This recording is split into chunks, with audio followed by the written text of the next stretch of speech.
All right, everybody, welcome to Ann Arbor, Michigan, as the University of Michigan plays their spring game.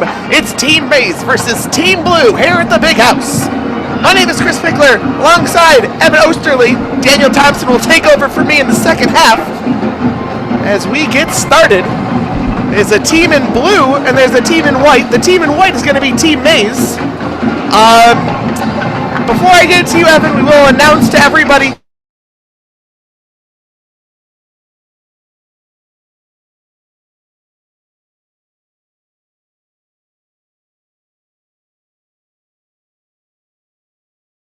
Know too much about what numbers are who, but we're going to give the best dang chance that we have. Evan, what are you looking for today?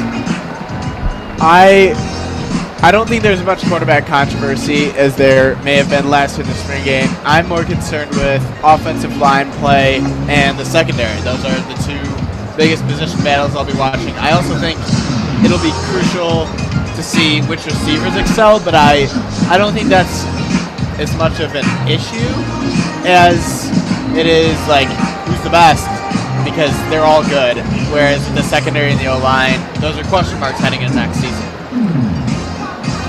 What we do know is that Team Blue will have number 3 Wilton State. Team Maize, which, like I said, has the white jerseys and doesn't actually have any Maize on them, will have number 8 John O'Corn starting for them. We're about 4.5 minutes away from the start of this spring game. The teams have worked out together, met with the coaching staff. I'd say there's approximately, what would you say, 70, 60,000, 70,000? I don't really, I'm not good at estimating. I would say, I mean, both of the sidelines are, those seats are all full. I would say at least 60,000, yeah. As it's getting quiet before the start. Ohio State's spring game started at 12:30 today. It'll be Peters backing up Spate for the blue team. For the Maize, Cesar Ruiz, a heralded freshman offensive line recruit, the number 1 center in the country, will start. And for the blue is going to be Kugler. Lots of question marks with 10 starters leaving on defense. One question mark that was answered without much drama was Rashawn Gary is going to start. He was the first overall pick of the draft for this game. Yes, Rashawn Gary wearing number 3. There's 3 guys wearing number 3 today. Quarterback Wilton Spate, medium-sized white guy. Defensive lineman Rashawn Gary, large black man. And the kicker for the Wolverines, what's his name? Quinn Norden. Quinn Norden. Redshirt freshman Quinn Norden. Is this the guy that Jim Harbaugh slept over at his house? This is the guy that Jim Harbaugh slept over at his house. Yes, it is. For those that don't know, he did sign with Penn State early. Jim Harbaugh came over and slept at his house. For some weird reason, that worked. He is now a redshirt freshman here at Michigan. He's the even smaller number 3 on this roster. It looks like Ty Isaac and Chris Evans are going to be the blue team running backs. You would expect that Kareem Walker would then be with the Maize team. As the captains head out, fans get on their feet.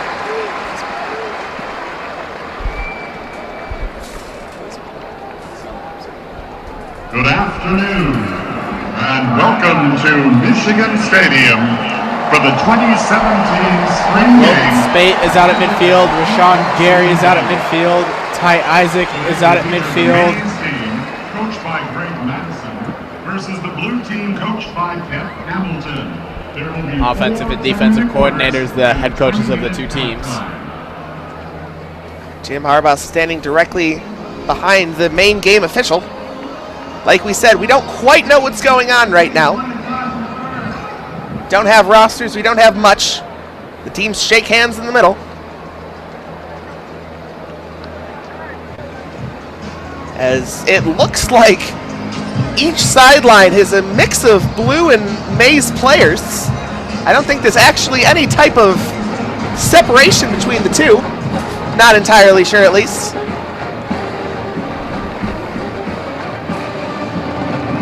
Refs will meet in the middle with Jim Harbaugh there. He's got a megaphone, so he might be on the field during the game. Not positive, but Harbaugh's scary enough without the megaphone. He's got one now. Update on the Ohio State spring game. They are playing two-hand touch. All right, well, lost a number of times in a row to them, so maybe there's something to be gained there.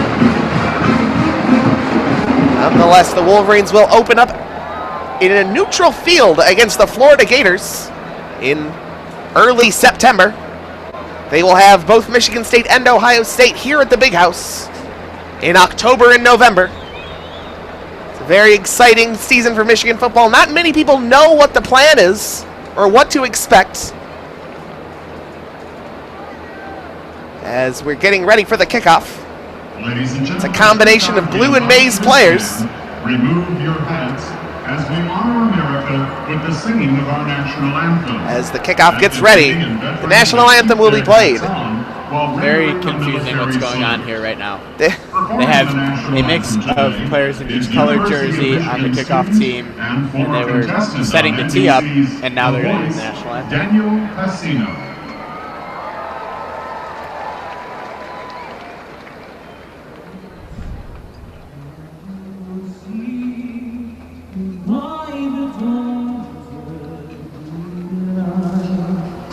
What's so proudly here at the twilight's last gleaming, whose broad stripes and bright stars through the perilous fight, o'er the ramparts we watched were so gallantly streaming, and the rockets regulate, the bombs bursting in air, gave troops through the night that our flag was still there. Oh, snake us back, star-spangled banner and wave, o'er the land of the free and the home of the brave.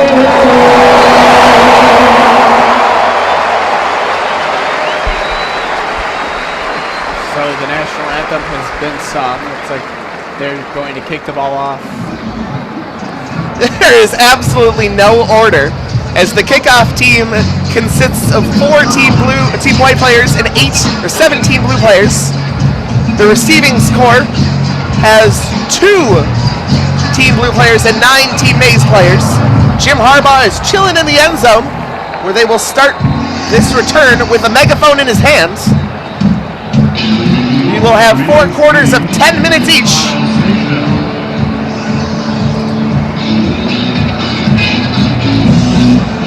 For the blue team, Ambry Thomas and David Long. So Mays won the coin toss and deferred. So blue is receiving, although this doesn't really look like, unless the special teams are just The mixed special up. teams are going to be the same because both returners for Team Blue are actually in white. Here comes the windup and the kick. It fell off the tee as he was kicking it, and they are going to redo it. The timing of that wind gust was not great. They are going to let him redo it. The ball did bounce in the back of the end zone. It was a low squib kick, but they're going to allow him to redo it. Not entirely sure if they would let him do that in a real game. I believe they would. I would imagine so, I think but they would. When knocking the ball off the tee. that was about as close as it gets. David Long back deep for the Michigan Wolverines. You're going to have a holder for the kickoff.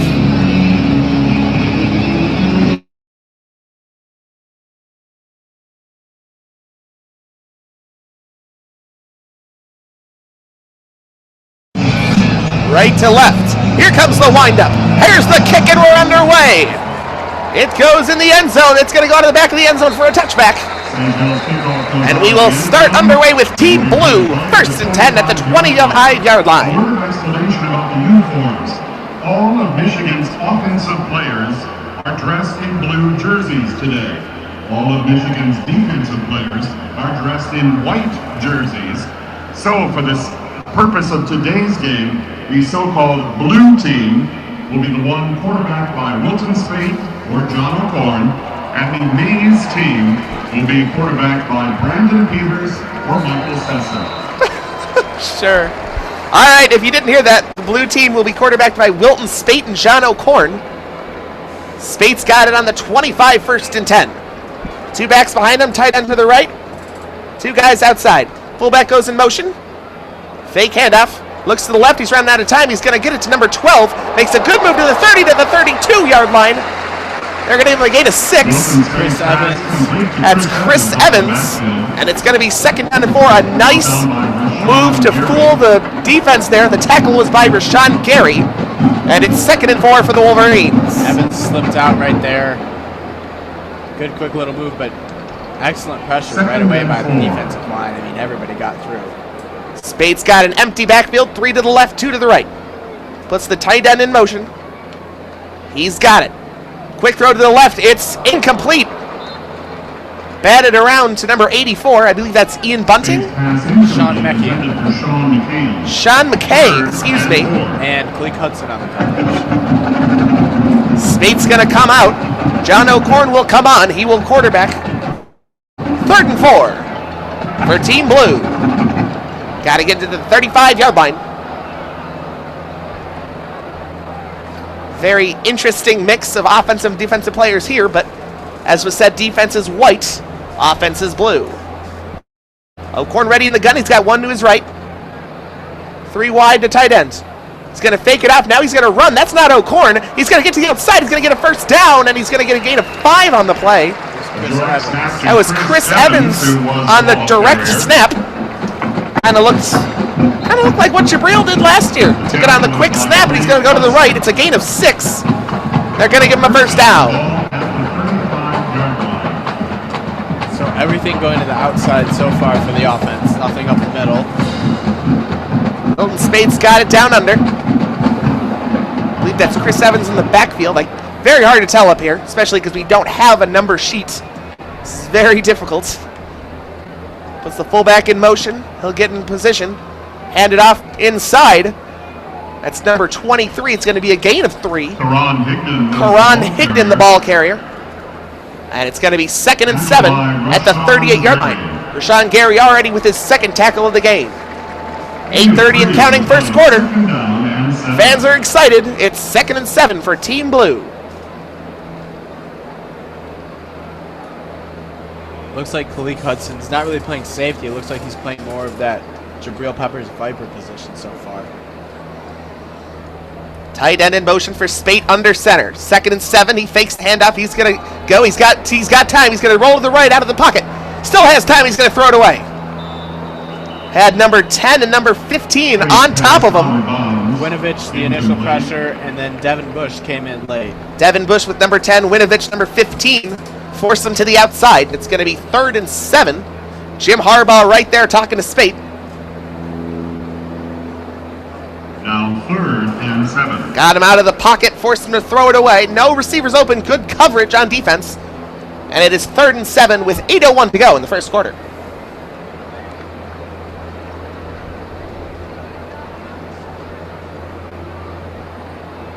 Puts his tight end in motion. He's got an empty backfield. He's got it, gonna throw. Steps up in the pocket. He's gonna run. No, he's gonna get rid of it to a wide open player! And it's caught, but he had to dive for it at the 44-yard line of Team Mays. Sean McCann was the receiving player. It was a touchdown all the way. No one was on him. But Spate couldn't get it out fast enough. McCann had to dive and get the ball. He did get it on 1st down. In the NFL, that's a touchdown. He wasn't, anyone knows was near him, but in college, he was taken down there. Nobody covered Mekian from the... No, I mean, nobody covered the left side of the field. Spate's got it. It's a fake handoff. He was almost hit by number 7 wasn't. He's going to throw it away with number 15, Winovich, in his face. Hudson got right through, and then Winovich, as you said, forced him to throw the ball away. Number 7, Hudson, got right in there, right past the O-line, who's looked a little shaky early. Winovich had him, and Spate had to throw it away. It'll be 2nd and 10. I mean, this Michigan defensive line boasts 2 units that are good enough to start for most Big Ten teams. The offensive line, there are question marks all over, so yeah, you split those in 2, and obviously the advantage goes to the defense. Spate's got an empty backfield. Defense will blitz. He's got time on the crossing route. I believe that was 84, McKay again. Intended for Sean McKean. Was McCann. McCann ran a good route. Spate. Bad throw, though. Spate way behind the intended receiver. It wasn't close. And it's going to be 3rd down and 10 at the Team Mays 45-yard line. Spate is still out there. We saw O'Korn for one play, but Spate the rest. Empty backfield, 2 to the left, 3 to the right. Spate standing. He's ready. He's got it. O-line gives him time. Now he's flushed to the right side. Gonna go deep inside. It's caught by number 7. Spate's pass complete to Tariq Black. Tariq Black. Black, who was- a early enrollee true freshman. He was guarded by Hudson, number 7 on the defense. And it's 4th down and 4th down and 2. 2. Harbaugh's gonna go for it here. He is actually inside the huddle with Wilton Spate and a megaphone. This D-line of all returning players, Rashawn Gary, Brian Moen, Mo Hurst, and Chase Winovich has been dominant on this possession. 4th and 2. They only have one receiver. He's out to the left. He's got one out right. Tight end in motion to the fullback position. Spate's got it. It's a fake handoff. He's got no time, and he's going to be taken down for a sack. It's going to be just a 2-hand touch on the quarterback. That was Khalik Hudson, number 7, who's been all over the field today for Team Mays. Hudson had 2 sacks on that drive. And just like that, Team Blue will take control. Or was that Team Mays? I don't even know, because all the players are wearing blue on offense. Team Mays officially will take over. Khalik Hudson playing great there on defense. Great defensive stand there by Michigan. Team Mays will take over the 50-yard line. It's a fake handoff, plenty of time. He rolls to the right. He's going to go inside, no good. There's a flag on the play. Peters threw it. Looked like it was broken up by Lavert Hill right there. Brandon Peters is the quarterback. There is a penalty flag. There was a throw on the cut route. It was short. We've got an ineligible player downfield. Penalty is accepted, and it'll be 1st and 15 on the 45-yard line. Peters is the quarterback.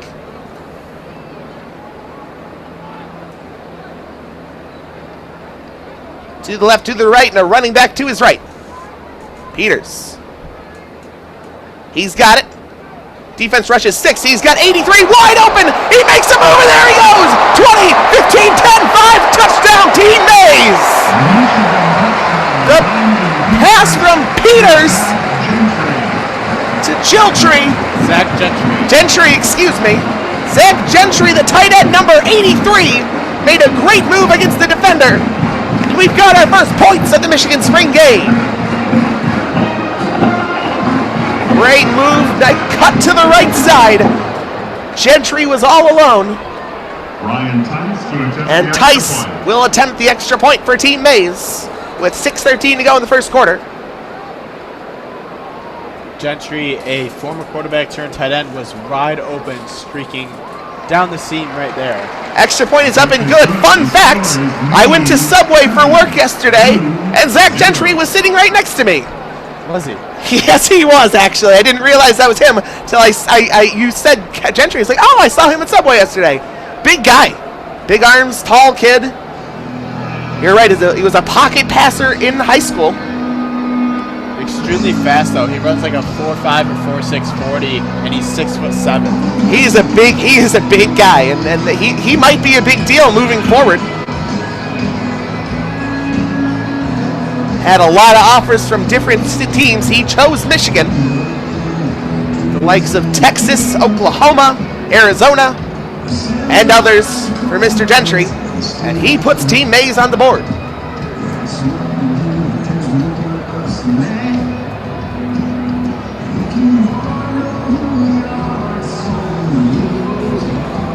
As Team Mays will kick it off. Harbaugh in the end zone, ready for the kickoff return. So Team Spate and O'Corn can't score, but Peters scores quickly to Gentry. 7-0 Team Mays, 6:13 left in the first. Thomas, 22, David Long. It was a 5-yard penalty, but that was about it. They'll wind up in the kick. It's going to go to the end zone, and they're going to call for a fair catch in the end zone. It's going to be a touchback. It'll be 1st and 10 for Team Spate on the 25-yard line. It will be put in play at the 25-yard line. 1st and 10, Blue.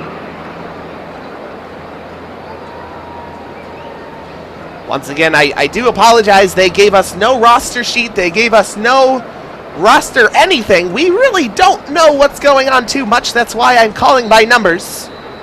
Evan next to me is apparently much better at that than I am. Wilton Spate ready. He's got 3 to his right, 1 to his left, and a back in the backfield. Hudson in motion. Spate's got it, hands off to 22. He's going to go to the outside. He's going to get nowhere. A sea of Michigan defenders in white takes him down. That was Higdon. He'll get a gain of 1. Tried to cut it to the outside. It was an inside rush. But the quick Michigan defense, they look good early, folks. Keith Washington on that play, and Tyree Cannell also right there. One thing that Jordan Lewis did exceptionally well last year was seal off the run on the outside, so whoever wins the #1 corner job has to duplicate that performance. It helped the run defense tremendously. That's why they had the best run defense in the country in part. Number 13 in motion. They'll go outside to it, and it's incomplete. They'll say it was a forward pass on the outside. That was Eddie McDoom. He's the one that came around on all the end-around Yep. right there last year. That was close to another one. They got him to the outside. Couldn't hang on. They called it a forward pass. And just like that, it'll be 3rd and 9 for the Wolverines. Even if he had caught that, though, I mean, the defense was surrounding him. Yep. This is a great defense on Team Mays. Yeah, it looks like they really. I mean,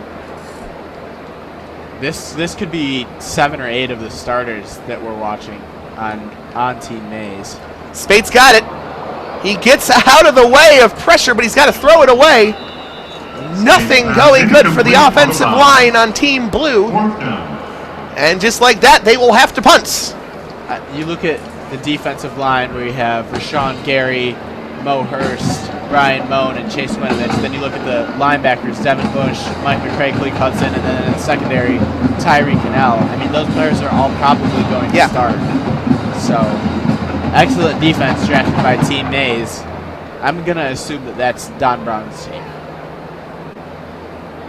There's the punt. It was almost blocked. Then they're going to grab it at the 46. A fair catch was called. Was fielded by Nate Johnson. Nate Johnson with the fair catch on the 46-yard line. And Team Mays will come back out. It was almost blocked. In fact, on the replay, it looks like it may have been touched.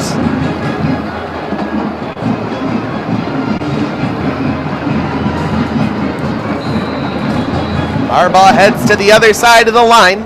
He's always going to be with the offense. Wind down on the field is very strong and highly variable.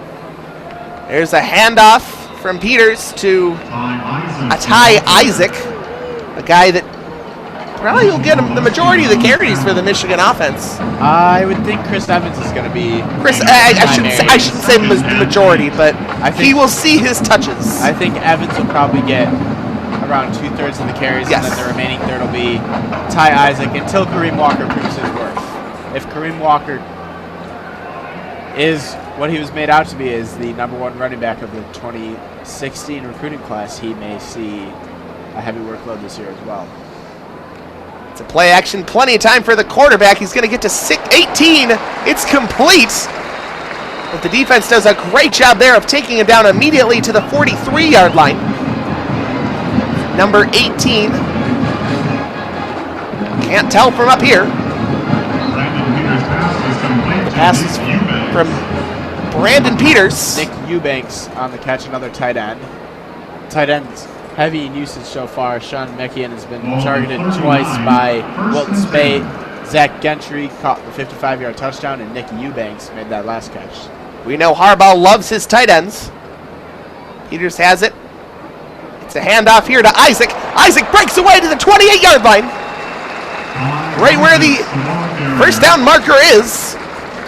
Broke away up the middle, went to the left. Got 10 yards. It'll be enough for a first down for the Wolverines.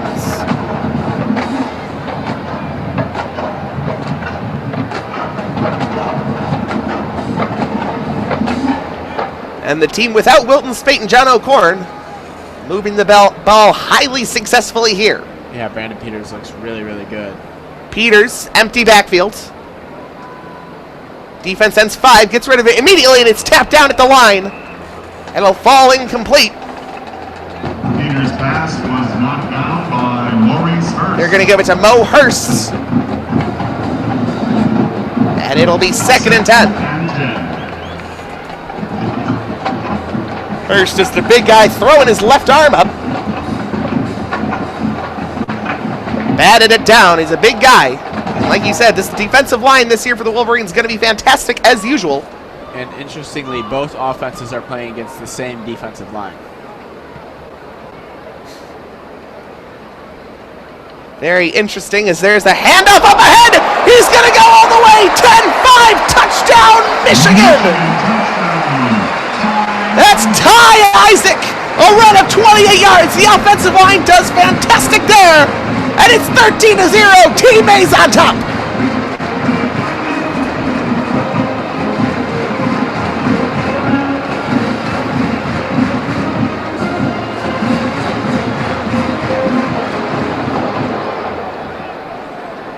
And for whatever reason, the Mays team's offense is on fire. Isaac making a great move. Spot down, good snap, kick up, kick good. It's going to go into the crowd. And just like that, with 3:32 to go in the first quarter, it's 14-0. Mays on top of Team Spate. Brandon Peters looks really, really good so far, and he definitely has the better offensive line, but it'll be interesting to see if this performance continues, whether or not that will reopen the quarterback job question. Well, you got to think this is the year of Team Spate, regardless of what we're going to see. But after this year, there's Peters and there's McCaffrey. Well, Spate's got 2 years left. Oh, Spate has 2 years left? Yes. Oh, I thought he only had 1. McCaffrey is a redshirt freshman this year. It's widely expected that, or Peters is a redshirt freshman. It's widely expected that McCaffrey will redshirt this year. I was going to say, yeah. But it seems like this is going to be Spate's team for the future.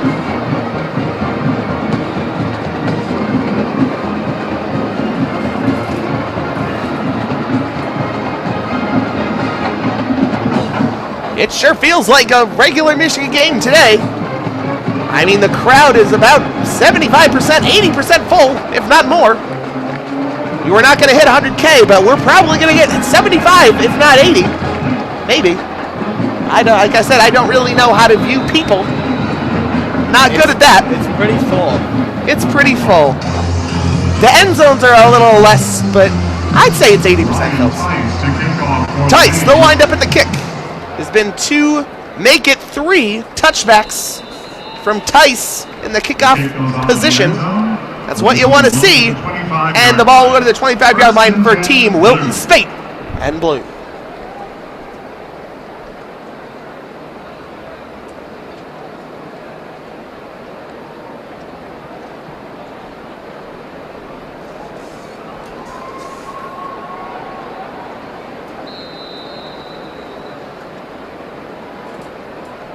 Spate's got 3 Receivers to his left, a tight end to his right, and a man in the backfield.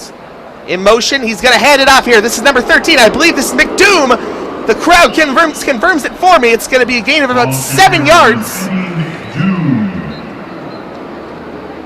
Took the handoff, ran to the outside. That one worked. It'll be 2nd and 3.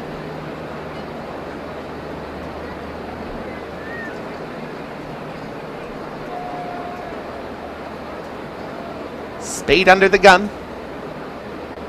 2 receivers to his left, 2 tight ends, or 1 tight end to the right, 2 running backs in the backfield. Puts a man in motion. He's got it. Handoff inside to Evans. I believe that's Evans. It's going to be a gain of about 4 yards, and they're going to give him the first down. It was Chris Evans. Like you said, the man that will probably get the majority of the touches this season. First down. And it's first down. 13 Spade the Wolverines. Jim Harbaugh in the huddle here. They break. 2 receivers to the left, 2 tight ends to the right, and a man in the backfield. That's Chris Evans. Spade under center. He'll face a blitz. Gets out of it, and he's going to be sacked right there at the 27-yard line. Devin Bush got him. And he wasn't touched. He went right through the O-line. Oh, he was touched by the center Ruiz for a hot sack. I believe that's Ruiz. Yes, is that correct? It is. He was touched for about a second, went right by him. Spate turned around. Bush was right in his face. Defensive line looking better and better as the game goes on. Under 2 minutes to go here in the first quarter. It's going to be a 2nd and 19 for Team Spate and Blue. He's got an empty backfield, 3 to the left, 2 to the right. Spade's got it. Plenty of time. He's going to go deep to the left side. Number 7, it's caught. Now it's dropped. Looking for Tariq Black there. Keith Washington made the play. Tariq Black had it, but like you said, Washington just broke it up completely. He had the ball. It was a deep throw. It was a good throw. He had it, and then Washington. Oh, no, he never really had it on the replay. It's like that's 3rd and 19. It was a good throw, though, by Spade. Not much better. And on 3rd and 19, you wonder what the plan is here. He's got a running back to his right. He's got it. He's going to throw. He's got time, not too much. And he's going to have to throw it away. It was a short pass. And just like that, it's 4th and 19. Screen, that's what I'm looking for. That was a screen pass. Yes, it was. But he couldn't break away, and Spade just had to spike it in the ground. I mean, I don't think there's a quarterback controversy right now, but gosh. Spade, 3 of 10 for 30 yards. This is rough. There's the punt. It's a good one to the right side. It's going to fall down at about the 40-41 yard line. They're going to mark it at the 42. And for all you Brendan Peters fans out there, nope. Quarterback rating of 367 right now. 2 of 3, 68 yards with that touchdown. He's like you said, he's got the better offensive line of the 2, but nonetheless has looked fantastic. And if there was ever a question as to who the quarterback will be for this team, Peters is pushing his name in there. He's on the 42, puts a man in motion to the right. 2 running backs behind him. He's going to go outside to Ty Isaac. He rolls to the right. Gets about 5, maybe 6 yards. A sweep to the right side. He got some room. And there's that offensive line again for Peters. And it's going to be 2nd down and 4.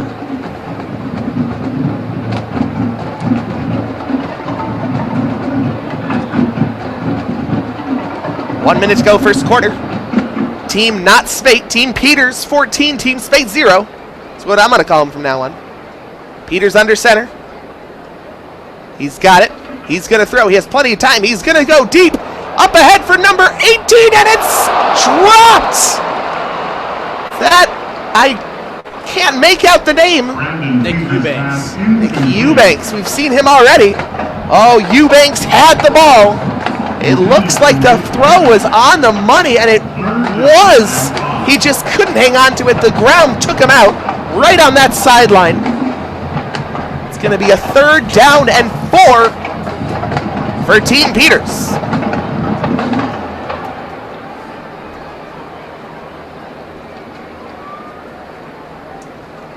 It's an outside to Ty Isaac to the right side. He's going to try to put out a stiff arm, not going to get anywhere. Maybe a yard outside. They're going to give him a yard. And just like that, it's going to be 4th and 3. We'll see what Harbaugh wants to do. And he's going to say he's going to punt the ball. Chris Evans will be back deep to return. Standing at about the 10-yard line. Gotta imagine this one will probably bounce around. With time winding down in the first quarter.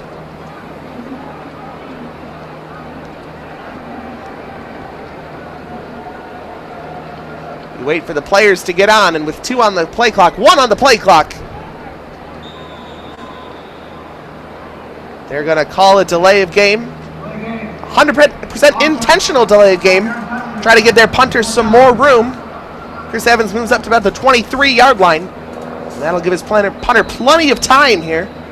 Will Hart in punt formation. It's Will Hart with Chris Evans back deep. Chris Evans is deep.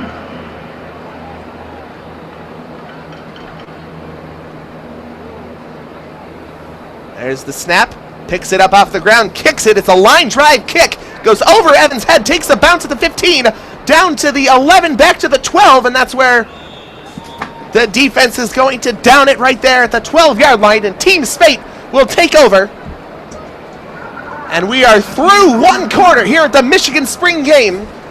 Team Peters 14, Team Spate 0. Team Spate will have it first down at the 12-yard line when we start the second quarter. At this time, please direct your attention to the north end zone as we recognize former Michigan tight end Jake Butt on receiving the Rocky Award. This award They are honoring Jake Butt for winning the Mackey Award.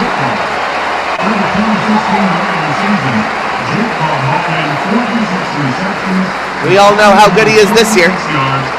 I can also confirm he has great taste in mini fridges. I bought mine off him freshman year. It's falling apart right now, but am I going to get rid of it? No, I am not.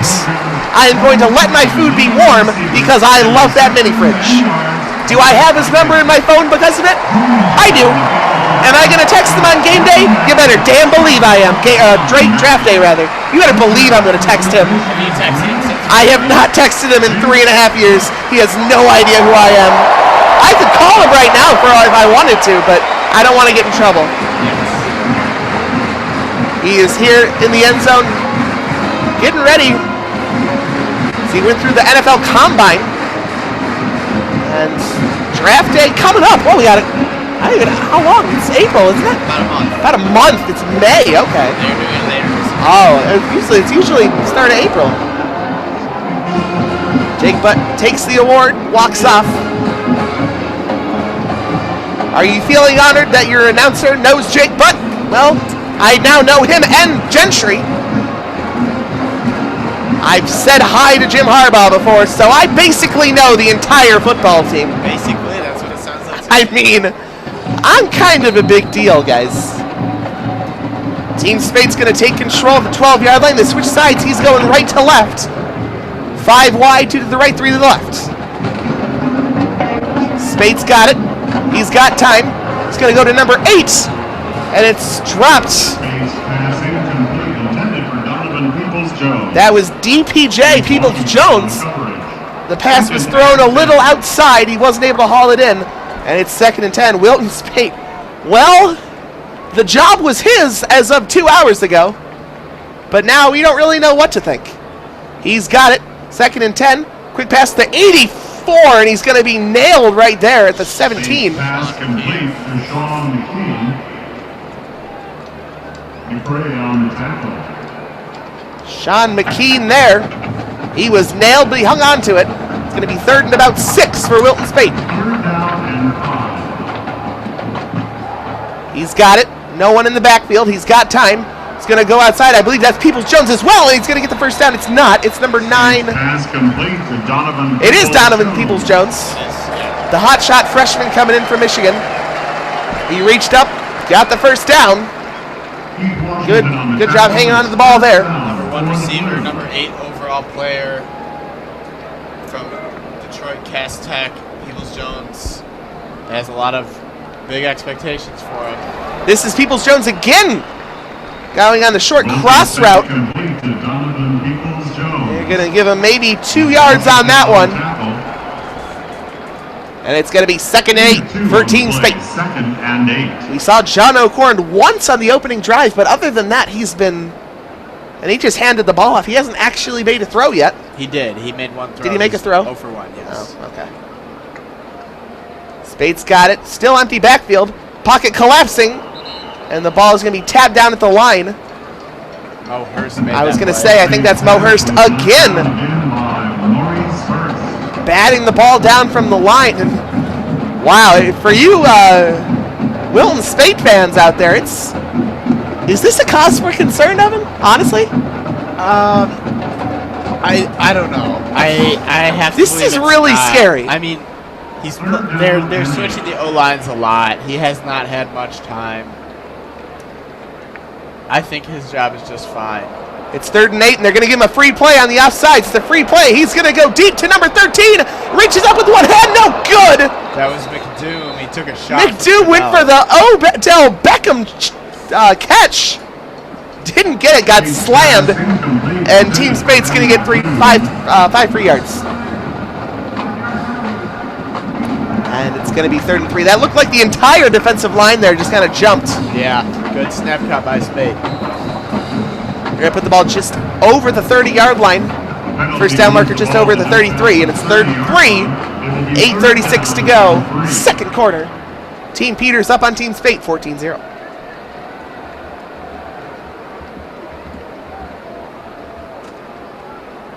Spate now under center. It's got 3 to the right, 1 to the left. And the whistles go. And Team Spate is going to call a timeout and talk over this one. With 8:36 to go.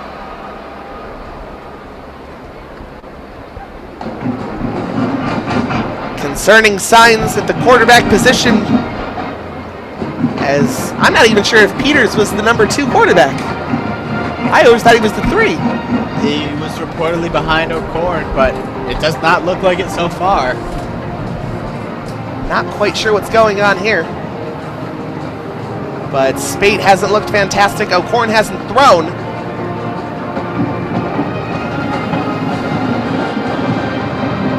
It's a quick timeout. Wow, this is a great turnout for the, in terms of fans. We'll get that number in the 4th quarter. But I would guess around 70, 80,000 people are here.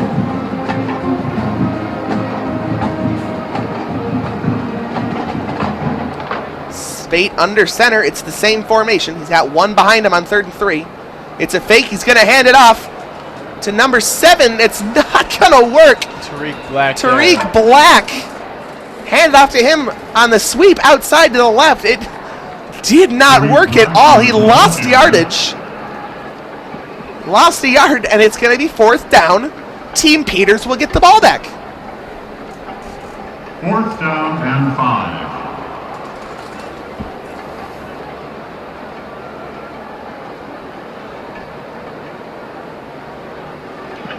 Here we go. It's hiked. It's a high snap, and it was almost blocked. Oh, the punt was almost blocked. Fair catch. Go for the 21. He lost the ball, and the defense is going to pick it up. Team Spate's got it at the 22-yard line.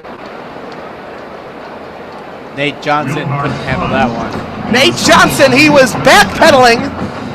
Couldn't grab it. Couldn't find it because of the sun. And Team Spate is going to get the ball. And that ball, man, was that almost blocked.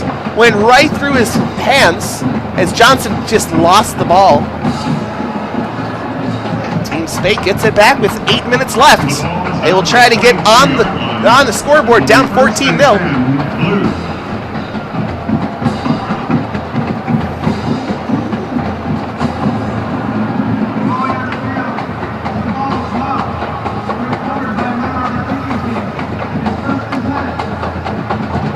at the 22-yard line. First down and 10. Wilton Spate is out in the shotgun. 3 to the right, 2 to the left. It's an empty backfield. It has been most of the game. He's got it. Defense sends 5, and he gets right through. He's going to be able to get it out and throw it away. That pocket collapsed about as fast as you've ever seen it collapse. My goodness. He just has not had any kind of time. I mean, that was not close. It wasn't close. He hiked the ball. The defense was ahead of him. It was intended for Peoples-Jones, deep left. I would have just called it a throwaway. He's in the gun. Isaac to his left. Trips on the right side. The tight end on his left. Spate's got it. He's going to hand it off to Isaac. And he's going to go, guess where? Nowhere. That was Higdon, excuse me, not Isaac. That was O'Corn giving him the handoff. Offensive line couldn't get anywhere. And it's going to be 3rd and 9.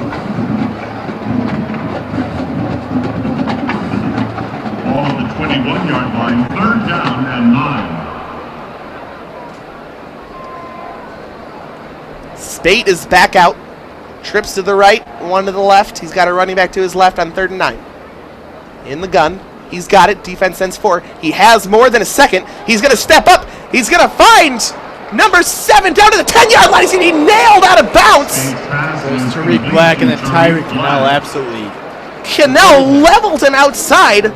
Black made the catch. It'll be a first down at the 10-yard line. Woo! Spate had to step up in the pocket. Had time, though. And he just got nailed. Hung on to the ball. And it's 1st and goal at the 10-yard line. Tariq Black looks really, really good so far for a freshman receiver who's only been on campus for 3 months. Spate turns to his left, hands the ball off. I believe that's Higdon. Higdon, yep. To his left. Touchdown, Michigan. Team Spate is on the board. 6:43 to go, 2nd quarter. It's Karan Higdon, a 10-yard rushing touchdown.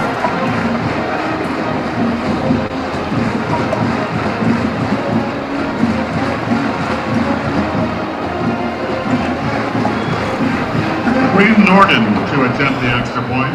Norden comes in to attempt the extra point. Like the ball, good snap, kick up, kick good. And it's 14-7. Team Peters on top. The score is Males 14, Blue 7.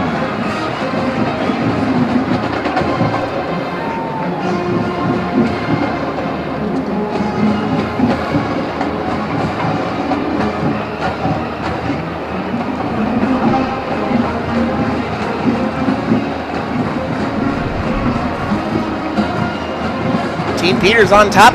He's only thrown the ball 4 times, 2 completions. One of them was a touchdown. It's for 68 yards. Ty Isaacs ran the ball 5 times for 47 yards. Gentry and Eubanks each with a reception. And for Team Spate, 7 of 17, 54 yards. O'Corn 0 of 1. Higdon has 3 rushes for 15 yards and that touchdown there. Chris Evans, 3 rushes, 10 yards. McKee on the tight end has 2 catches for 22 yards. Tariq Black, 2 catches for 19 yards. Peoples-Jones with 7. Evans with 6 rushing yards. Spate has been sacked twice for a gain of negative 22 yards. For the blue team, Team for the Males, Nate Johnson Nate Johnson back deep, and Kareem Walker. or as well as Kareem Walker trying to possibly run it out on this one. There's been 3 kickoffs, all 3 right to left. All 3 have been touchbacks.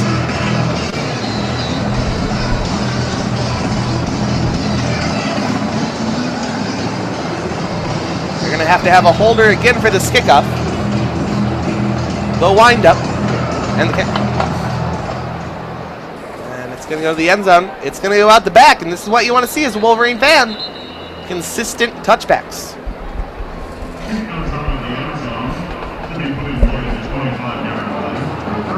Team Peters will come back out with a plastic bag rolling around at the 15-yard line. They're just going to let that go.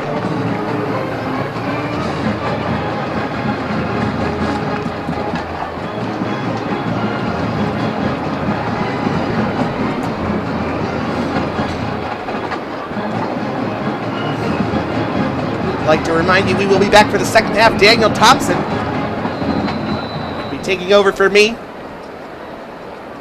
Evan will be sticking with us. Peterson, I formation. It's his guy in motion. He's got it. It's a handoff. It's 27. He's going to have a couple yards, but nothing more. Also a reminder to tune in to our coverage of Michigan baseball taking on Oklahoma this afternoon starting at 4 on WCBNsports.org. I was there for the baseball game yesterday. They've beaten 17th ranked Oklahoma twice. And the season finale is today. Michigan ranked 17th, Oklahoma 16th. I don't know if I said 17th, I meant 16th. It's 2nd and 7 as we get to the 6-minute mark, and Spate now has an empty backfield. 2 left, 2 right, tight end to the right. Spate's got it. He's got time. Spate Peters, I mean. He's going to throw it out. Oh my goodness, he lost the ball! That was 32, trying to fight for yardage. He lost it, and he's beating himself up on it right now. Ty Isaac. He fumbled. The ball was recovered. Nate Johnson with fumble number 2. Rough start to his Wolverine. By Noah Perbush for Lost the Blues. punt return, muffed it, and as he was fighting for extra yards, he lost the football. Team Spate recovers. Nate Johnson looking terrible in his Wolverine debut.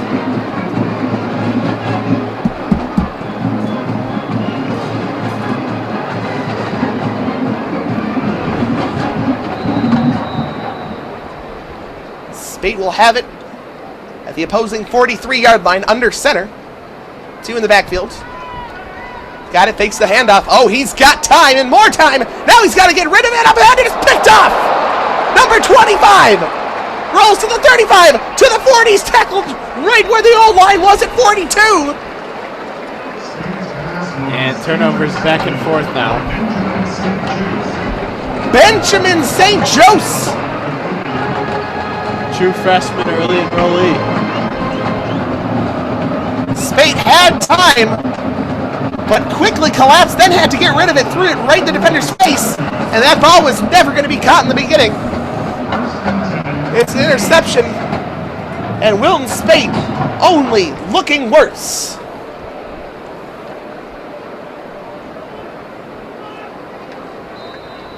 Peters will take control. They're going to mark it at the 47-yard line.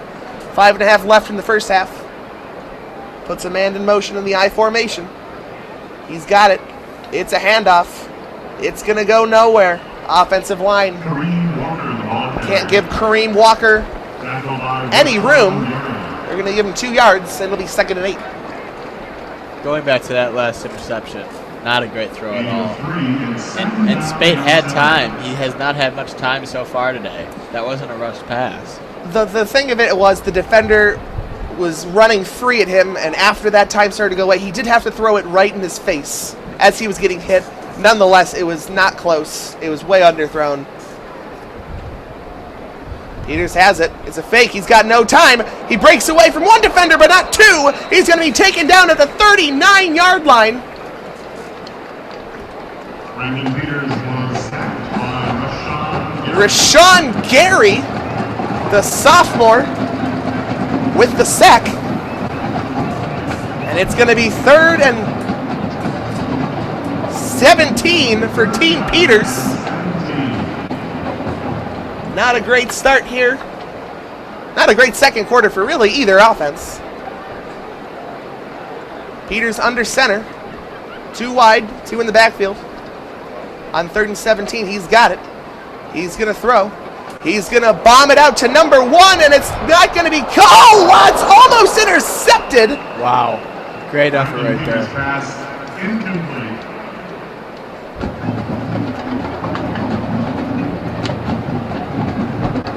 Not quite sure who number 1 is. Dylan Crawford. Crawford. Oh, it was almost intercepted by 14. Behind the west bench. It wasn't. It's going to go incomplete, but that ball could have been caught or interception. It was a fine throw. Josh Metlis broke that up. Almost Safety. picked it off. There we go. Team Peters will punt with 4 minutes left in the first half. Snap. Kick. It's short. Bounces to the 35. Bounces down to the 30.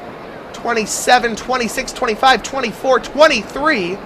It was a short punt, but it did bounce 12 yards. First and 10, Blue. And Team Spate will come out, try to maybe score one more, try and tie it up before the half.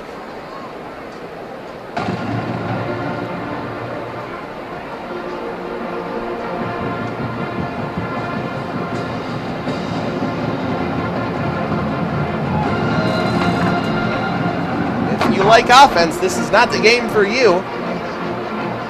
Lots of mental mistakes have led to turnovers from the defense. Nate Johnson, a pair of fumbles early. Spate's got it on the play action. He's got number 80 as wide open as you'll ever see him to the 35, all the way out to the 41-yard line. Spate's pass complete to Khalid Hill. That's Khalid Hill, By Tyree Fan. and a flag has been thrown. They haven't thrown many today. It is a spring game. Let's see what it is.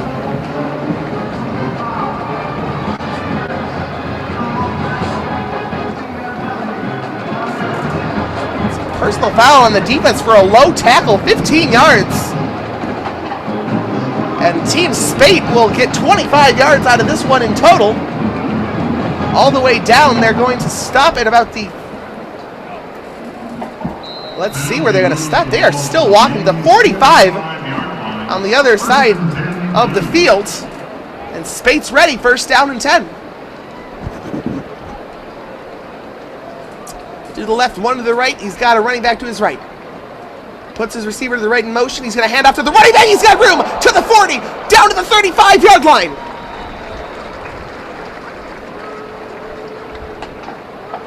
That's going to be enough for a first down, 10 yards. Drew Wilson was the ball. Drew Wilson.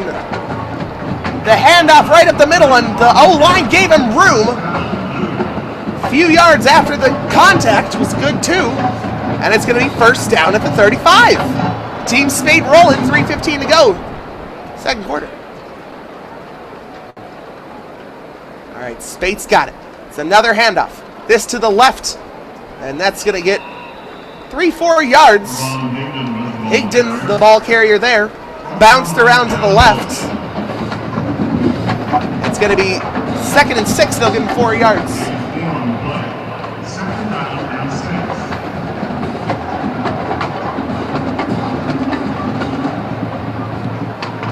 6. Spate in the gun. 3 to the right, 2 to the left. It's empty backfield. He's ready. He's got it.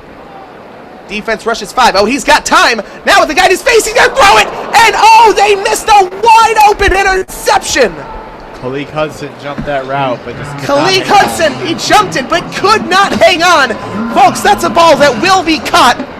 I'd say, what, 7 times out of 10? I mean, that was... Oh, that's his...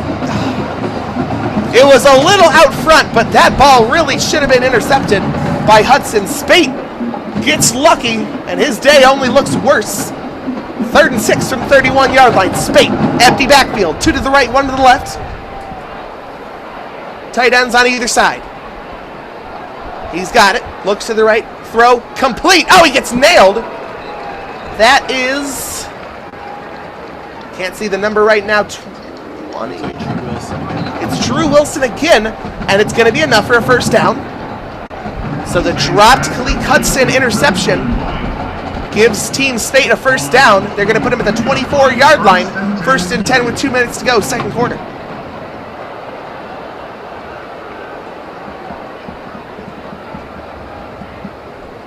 Here we go, Spate in the eye.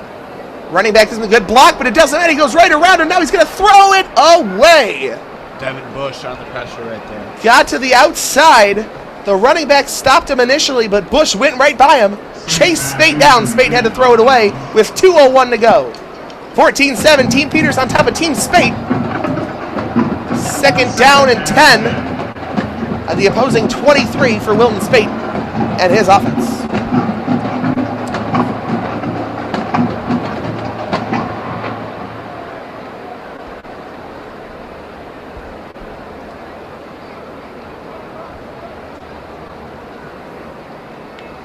Spate's got it, empty backfield. And it's going to be another free play. No, they're going to mark it dead. I think that was a false I start. think it was as well. It was close. And they're going to say offsides. Offensive line jumped it. Had not State would have had a wide open play, free play. Instead, it's on the defense, and it's going to be 2nd down and 5. Really, no side on either team has looked great today. Offense, defense, it hasn't really felt fantastic. A lot of mistakes, a lot of silly things, and I don't know, it just hasn't been what Michigan fans want to see. Spate's got it. He's going to go deep. That's number 7, and it's not close. Threw it way over his head. That was Tyreek Black, the freshman. Thrown way over his head, and it's going to be 3rd and 5. 3rd and 5. And if you're Jim Harbaugh, you can't be enjoying this right now. It's kind of ugly football. The second quarter, yeah. It's just been interceptions, drop balls, dropped interceptions, poor offensive line work. And unless you're the defensive line coach, you are not happy with your group of guys today. Spate's ready, 3rd and 5. He's got it. He's going to throw, and he has nowhere to go. That's Bush again. That time there was nobody. He was not touched. Devin Bush has been a monster. I am not going to credit that with Devin. I mean, no one was on him. I could have made that sack. Look at that. On the replay, nobody touched. I could have made that sack. Yeah. Like, it's not the good kind of sack where the defender did a great move or whatever. It was just the offensive line was that poor. Field goal from 48 here would make it a 14-10 game. Spot down. Good snap. The kick is up, and the kick is good. And with 1:15 to go in the second quarter, Team Maize on top. That's Peters. Team Blue 14-10. Team Blue 10. That's Team Spate. And with 1:15 left, they've got 3 timeouts remaining. Let's see if they want to try to go quick here with Peters. That field goal, 48 yards. Quinn Norden has been kicking the ball great today. Really, all the kickers doing well for Michigan. Tice and Norden.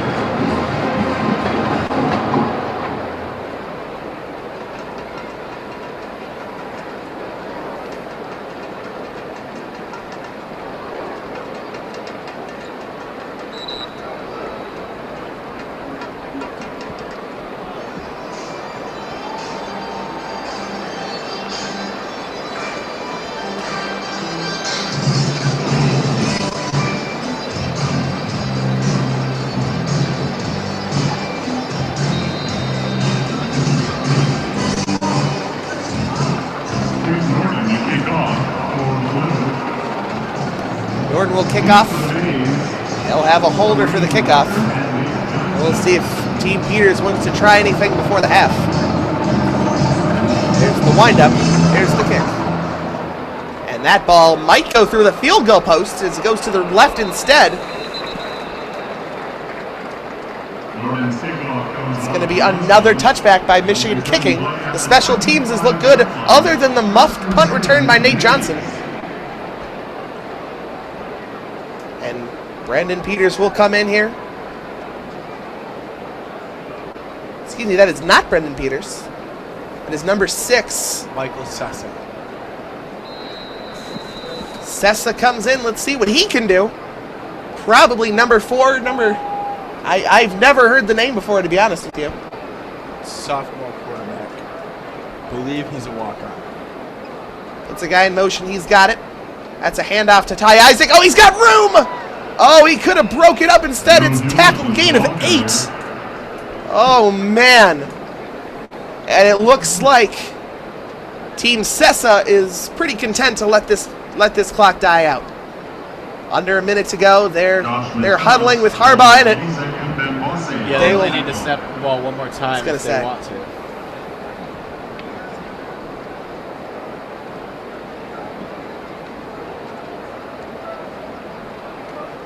They hike the ball under 40 seconds to go. It's another handoff up and away to the 35-yard line. They'll give him the first down. It might not matter. Harbaugh looks like he's going to head to the locker room. They do not have to hike the ball. Oh, I believe they just called a timeout. I think you're right. Well, not quite sure why. They just ran the ball twice. Pretty content to let this go. But with 31 seconds, all of a sudden, there's new life on this offensive drive.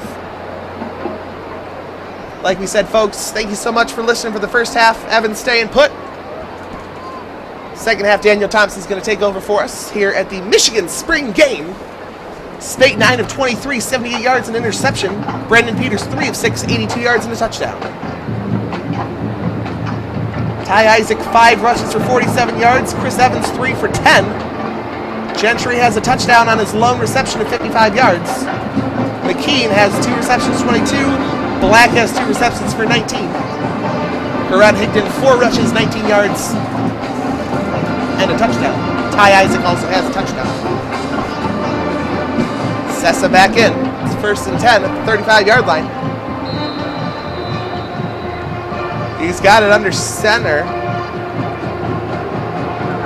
Harbaugh now joined with him. I believe that's Don Brown standing next to him, It is. waiting. And now he's going to go for a screen pass. Joe Hewlett on the catch. And they're going to give him 5 yards. And once again, they don't have to snap this. Brandon Peters fast and loaded. There's 15 seconds. They are subbing as if they're going to hike the ball again. And now they're telling their team to go in. Ladies and gentlemen, thank you so much for joining us here in the first half. Team Mays, Team Peters 14, Team Spate, Team Blue 10. We'll be back for the second half on WCBN Sports 88.3 FM Ann Arbor.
ready to kick off the second half here, live from the Big House. I'm Evan Osterly, and joining me is Daniel Thompson. And we are off. As the Mays team deferred in the first half, they will get the ball first here. They lead 14 to 10. A really good first half from Brandon Peters. What did you think of Peters' performance? Yeah, it was great, especially compared to Spate. I mean, Peters only had 6 attempts, but everything we saw from him was very impressive. He found some deep targets, had that one long touchdown. Very impressive start, small sample size. He had almost, I mean, he in 6 attempts, he had 3 completions to Spate with going 9 for 23. Had more yards than Spate, actually.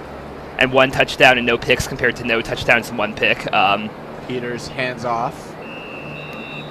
About a 2-yard gain from Joe Hewlett.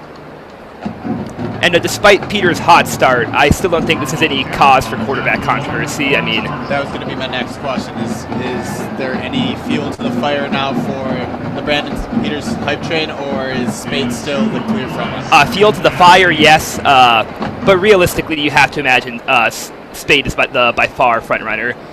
From a coach's perspective, spring game's just another practice, a scrimmage that the public sees, and I don't think it has that much weight. Peters with Walker behind him, fakes on the play action. Now is going to dump it off, and a short gain right there by Rays. His first catch of the game. And it will be 3rd down. About 3? Yeah, looks like just about right on the dot, 3rd and 3. Harbaugh once again in the offensive huddle. Mays team still leads 14-10. They have the ball here. 9 minutes to go in the 3rd quarter. Peters sends Walker out wide. 2 to the right, 3 to the left. Peters snaps, looking. Finds Mo Ways. He's going to be short of the first down. It's going to be 4th and 1. And see if they go for this. And that looked like a very similar play to the last. Yeah. And they will go for it. They're bringing in the big bodies. Maybe give it to Kareem Walker here. And now they are going to punt the ball. And that's a little bit disappointing. It's a spring game, fun to. I enjoy seeing them go all out when there's not a whole lot on the line. I mean, they are playing for stakes. The winners will eat steaks tonight. The losers are going to have burgers and hot dogs. So. I did not know there was that much on the line then. Oh, yeah. Definitely have to make the smartest decisions possible. Can't let your emotions get to you this game. Conservative play with the lead by the Mays. Ball spotted at the 26-yard line where the blue team will take over. Spate coming back out now. Haven't seen much John O'Corn or Michael Sessa. See if we see more of them throughout this second half.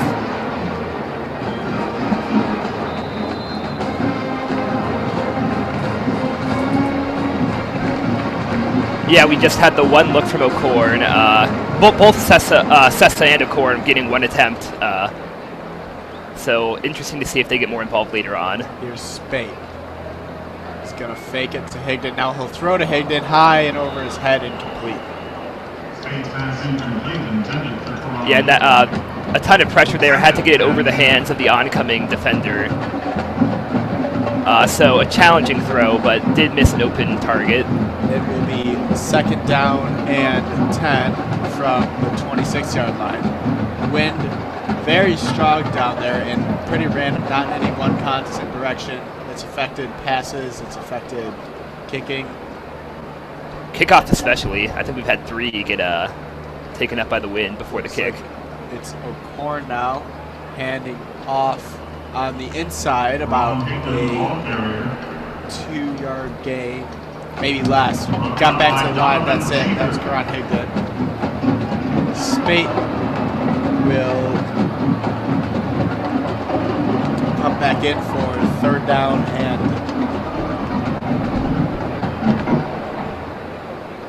about 5. 3rd down and 6. Spate with 2 to his left, 3 to his right. Empty backfield. Snaps. Pressure coming. With time. Over the middle. And McDoom couldn't hold on. Good defense right there. Tyree Cannell had a shot at the pick. He did not hold on either. And the blue team will punt. Back-to-back 3 and outs to open up this 3rd quarter. Daniel, Michigan's defense, big strength last year. So far, the front 7 looks excellent. Do you think that the defense this season will be as good as it was? I'd love it if they could be as great as last season. Very arguably the best team in the country defensively last year. But losing 10 of 11 starters is going to be brutal.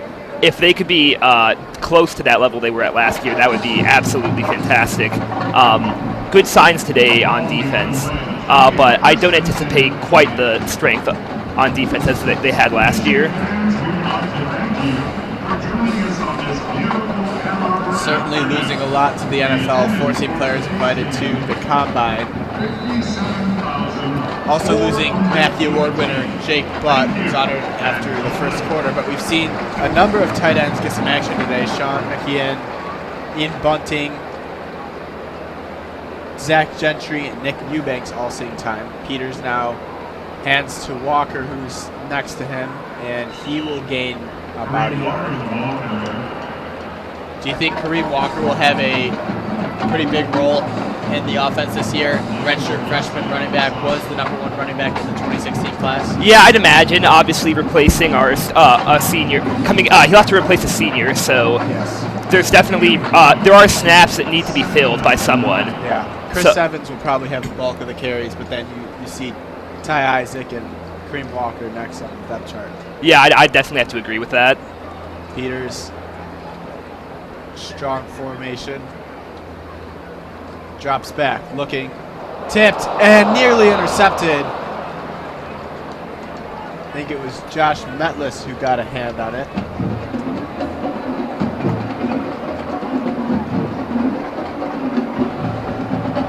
It'll be 3rd down and about 9. And we are in danger of going 3 and outs in a row to start the 2nd half. Peters with Walker to his right, 3 receivers to his left, to his right, 1 tight end to his left. Throws it, intercepted, and with space to the 10-5. Did he stay in bounds? He did, touchdown. And the blue team is in front, completing their comeback, 16-14 now before the extra point. And Brandon Watson played sparingly last year as the #4 corner.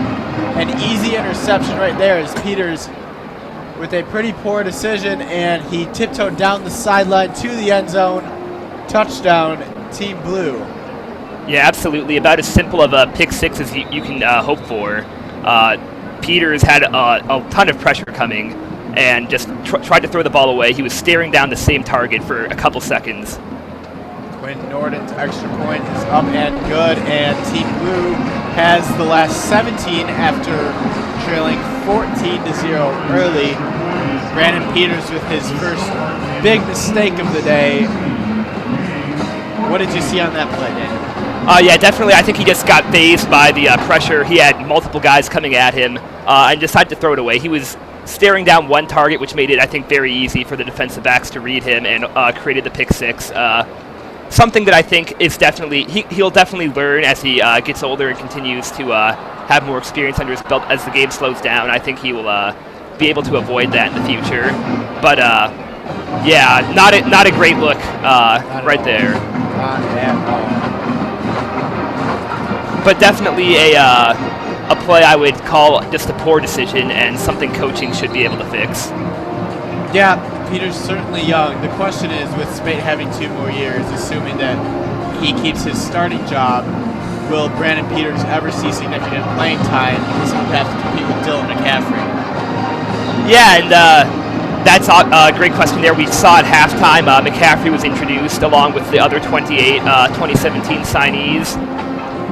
He should have 1 year where it's supposed to be his role before McCaffrey takes over maybe. That's definitely, I think, probably the goal for Peters to be the starter that year. It'll be a heck of a spring battle Oh yeah, definitely. in a couple off seasons. Yeah, and just as McCaffrey has the opportunity to perhaps take that starting role away from Peters, Peters could foreseeably within the next 2 years possibly challenge Spade. It'll be interesting if Spade does hold his job. The big battle could be next year for that backup quarterback job, and then that would be the front runner going forward into the 2019-2020 season. Yeah, quite some time from now, but next year we might have one of the most interesting garbage time substitutions for any team. Yes. Michigan will have to make the decision between Peters and yeah. McCord. Yeah. McCaffrey probably redshirt. So yeah. But the following season, Peters and McCaffrey, that will be one of the most talked about garbage time substitutions. Yes. Presumably Michigan will have some big leads at some point, and one of the two will come in first. Gordon set to kick it off. He boots it away, and this one will be returned. It's Nate Johnson, and they're going to blow it dead. Don't want any injuries on a kickoff. I believe that's our first returnable one of the. It is, yeah. yes. And they will give them the ball at the 30-yard line for their efforts of jogging the ball out. So Brandon Peters will look to make up for his last blunder. 17-14 now as the blue team has the lead for the first time today. I believe it's been 17 unanswered for blue. It has, yes. With Walker to his right. Peters takes a snap and a counter run right here. Walker gets 2.5 or 3 yards. It'll be 2nd and 8.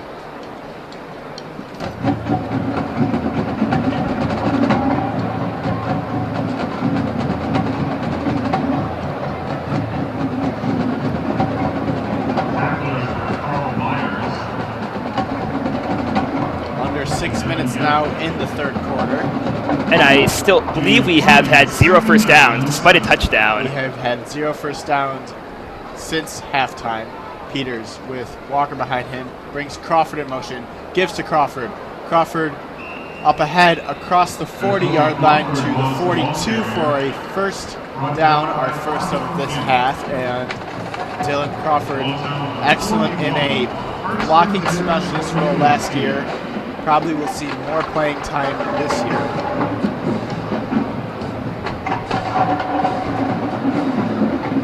So 1st and 10 from the 41. Spate with Walker behind him, a fullback to his left, 2 receivers to his left. Tosses to Walker. Not much space, and he's gonna get back to the line. An excellent effort just to do that, as there were 4-ish white jerseys in the backfield right away. Yeah, that was one of the best efforts we'll see to gain 0 yards, probably in any spring game across the country this season. Yes.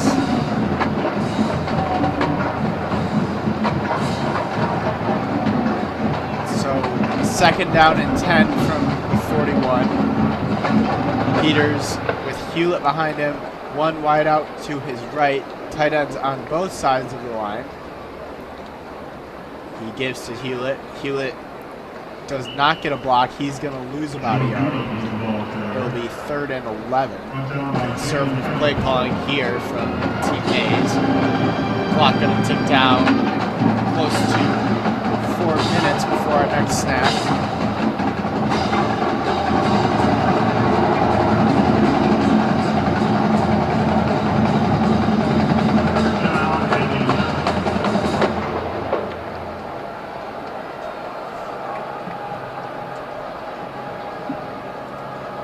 Peters takes the snap from the shotgun.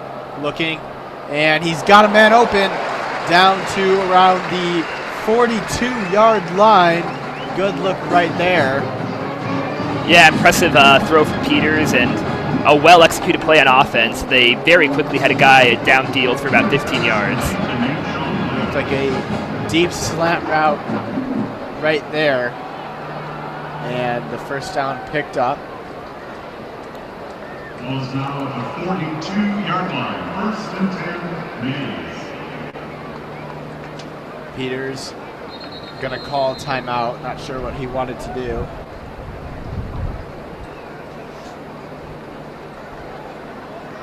So 3:27 remaining in the third quarter. It'll be first and 10 from the blue 42 for Team Mays. So as we move into the offseason, lots of questions on both sides of the ball. On the defensive line, pretty set with Sean Gary, Brian Moan, Mo Hurst, Chase Winovich. It appears that the linebackers are going to be Devin Bush and Mike McCray. One interesting thing is Khalid Hudson, whether he's going to play in that Viper position where we saw him early today, or safety, which is the position he played in high school. He looked excellent early. Do you see him as a guy who could take on that Jabril Peppers type role? I think he could. We obviously saw him in the Orange Bowl basically like an hour before the game. It was announced he would have to come in and replace at that same role. It's been impressive today. I've seen him line up in quite a few unique positions for a safety, and I think he appears to have the versatility to do so. Peters.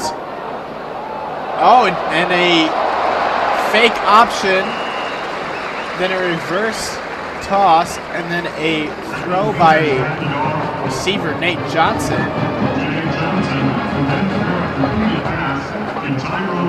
He hit Wheatley. And the trick play results in another first down.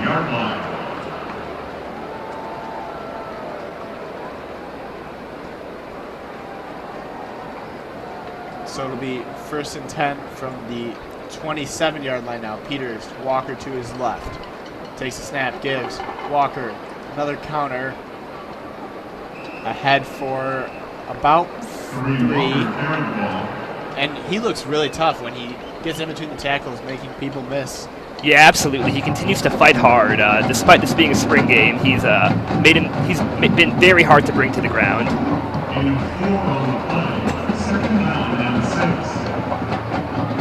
So second and 6 now from about the 28-yard line, 29-yard line.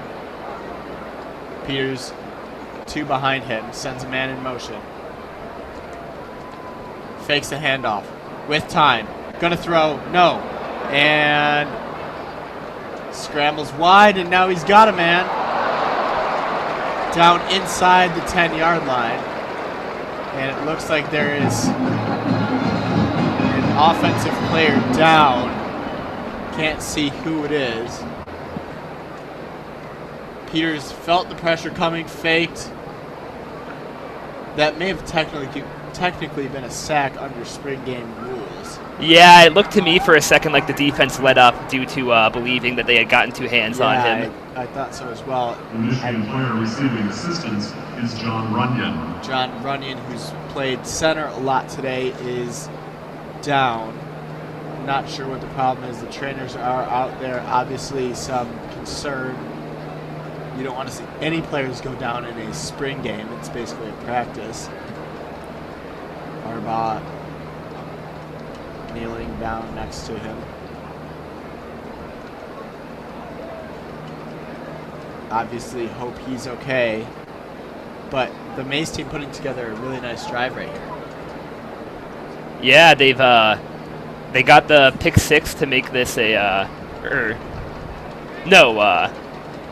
they were able to get the points off the pick 6. They could possibly make this a 24-14 game. And Runyon gets up, able to walk off under his own power. If we get any updates about him, we will let you know as soon as possible. And that's a great sight. It'd just be terrible to lose a player at any time, especially during the spring game. Yeah. Very encouraging to see him walk off the field on his own strength and pretty quickly. It is a left leg injury. so he will go to the bench. Obviously, last year, Grant Newsome had a horrifying injury against Penn State that caused him to miss the rest of last season and will cause him to miss this season. So we hope that we don't have another offensive line injury right here. Yeah, and on the replay, you can just see early on, he just kind of had number 83 on the defense fall under him and took him down. Yeah, that was Lawrence Marshall, dove after Walker and rolled up on the back of Runyon's leg. Yeah, that's definitely a very scary play. I mean, every year at all levels of football, we see linemen go down like that and suffer long-term injuries. So Runyon been at right tackle for most of today.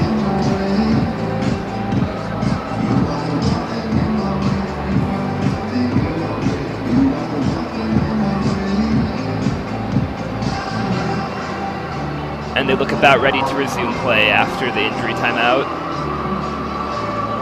Referee spotting the ball. This will be within the 10-yard line, I'd imagine. 15, actually. Looks like it will be spotted at the 15-yard line as plays get going again. 2:05 to go here in the third quarter. Blue team has scored the last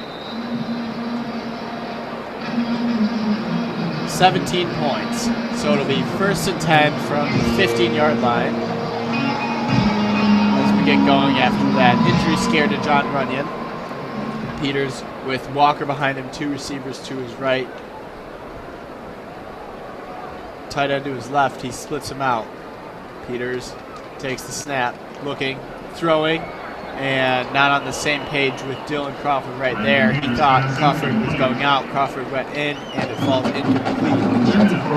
And the play before last must have been overruled by a penalty, it appears, because the receiver went down around the 5-yard line, but it appears a 10-yard penalty of some sort was assessed on the play.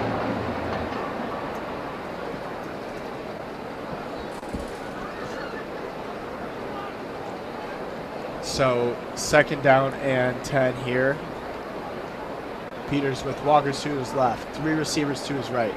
Peters takes the snap, looking, fires over the middle, complete for a gain of about 5 yards right there. That is Nick Eubanks on the reception, so it'll be 3rd down and 5 from the 10-yard line. No further on the tackle.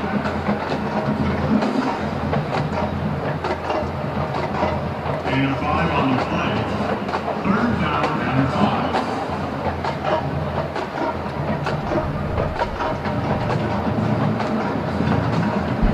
5. So 3rd and 5 now. Peters, Walker to his left, 2 receivers to his right, 1 to his left, looking to his left, throwing, and it was caught. Looks like he was out of bounds, and a flag thrown, probably for a push off on the offense. No, they're going to call pass interference on the defense, it looks like. So that should set up a 1st and goal. To Mo Ways in one-on-one. And he did not push off. That's a good call. Pass interference on the defense. So it'll be 1st and goal from the 5-yard line, half the distance to the goal right there. 57 seconds remaining in the 3rd quarter. Team Mays threatening to score. Penalty puts the ball at the 5-yard line. 1st and goal for the Mays.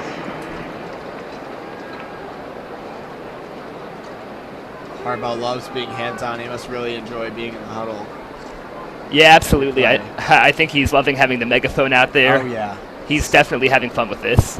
Peters, 2 receivers to his left, 2 to his right. He'll bring Crawford in motion and a flag down. Not sure if it's a legal motion or what. And it's going to be a 5-yard penalty on the offense. So, false start. It'll be 1st and goal from the 10 now.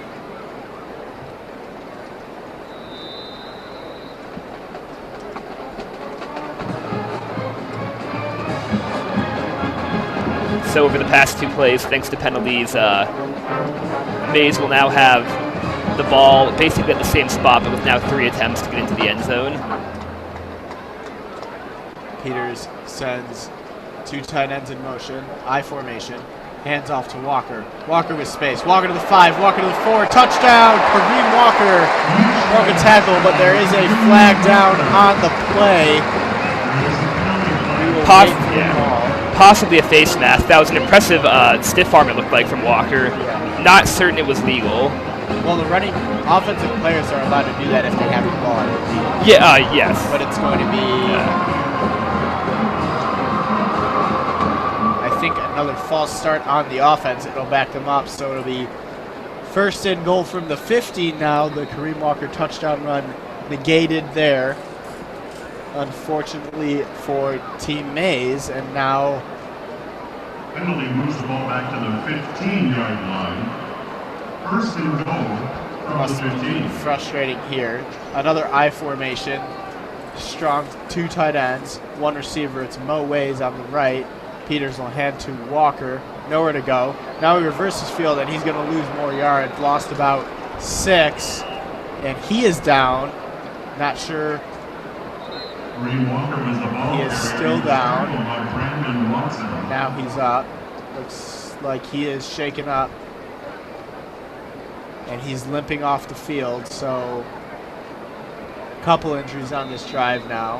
Hopefully he is okay. It'll be second and goal from just inside the 20-yard line. They've worked their way back between penalties and negative yardage. Peters now fakes it to Hewlett.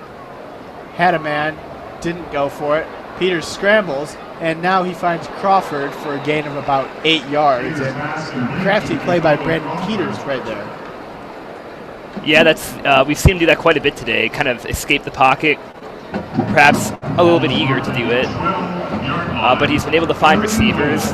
Also had the pick 6 when leaving the pocket, but he's definitely shown some impressive mobility. So third and goal from the 12 as the end of the third quarter. Blue team leading 17 to 14. Our only touchdown of the third quarter, a pick 6 by Brandon Watson. Took it back the other way, and as we get started as we get set to start the fourth quarter, what did you learn in the last 10 minutes of action? Well, we saw the first negative play, and a very negative play out of Peters. So I think I did not learn, but was reminded that he's a freshman, a redshirt freshman, still learning. Made a poor decision, but he's recovered very nicely. Perhaps even more so than I was reminded that he was a freshman. I learned that he is comfortable rolling out, escaping the pocket, and making an athletic play. The reason for all the hype and the Andrew Luck comparison.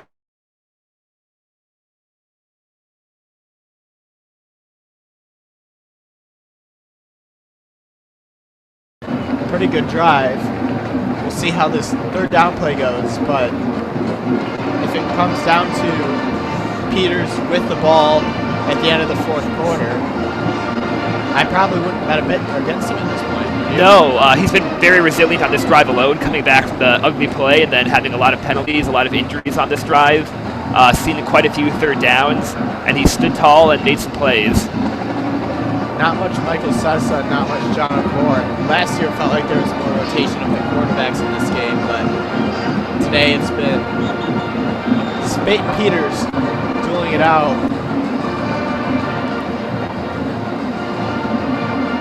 And I don't know, would you consider that evidence that maybe perhaps Harbaugh is considering Peters at all? I think it probably means that Peters is ahead of John O'Corn on the depth chart at this point. It doesn't mean too much more, but I wouldn't be shocked if Peters started the opening game just because it's Harbaugh and he does things people aren't expecting. Peters, 5 wide receivers, takes the snap, scrambles, Peters with space, Peters to the end zone, touchdown! Team Mays, Brandon Peters gets all the way to the end zone. He dropped back and saw space. Nobody picked up the quarterback, and one of the easier touchdown runs you will see from Brandon Peters. Team Mays back on top 20-17 at the moment. Yeah, and untouched after the untouched beyond the line of scrimmage. Pretty simple run, but once again a very aware play by Peters. And I'd have to agree that I don't think this game will weigh too much on Harbaugh. It's another practice. Extra point up and good.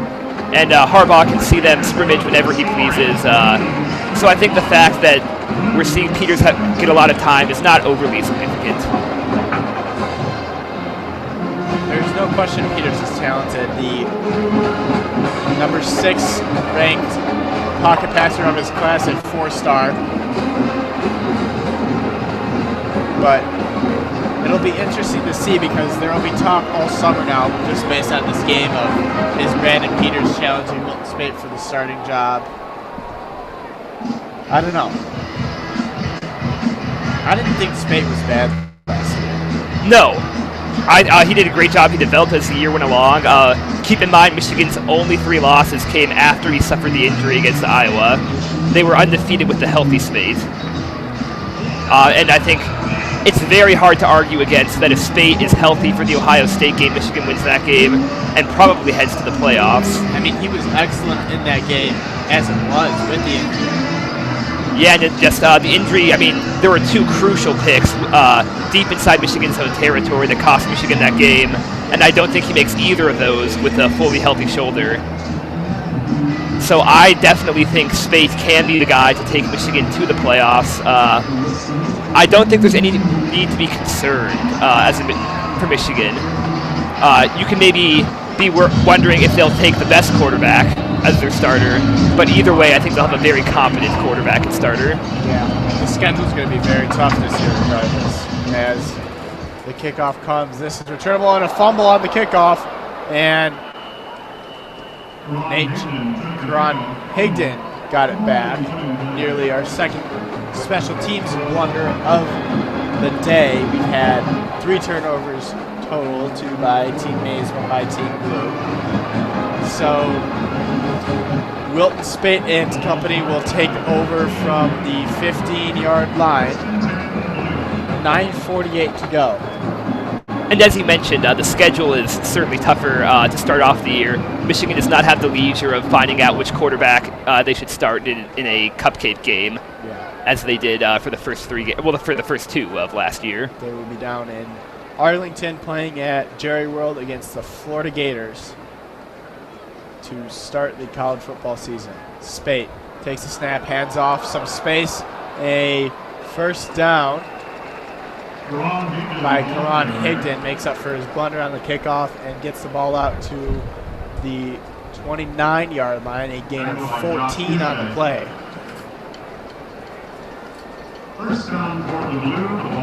And that Florida game should be an excellent matchup for anyone who's a fan of defense. 2 of the strongest defenses in the country last season facing head-to-head. Yeah, I would say advantage to Michigan just because of how weak Florida's offense is. Higdon takes the toss, and he's going to lose a couple right here. It'll be 2nd and 12 from the 27. Yeah, and absolutely. Michigan certainly was a much more well-balanced team last year. We saw many games where Florida could barely score a point and relied on their defense and special teams to score for them.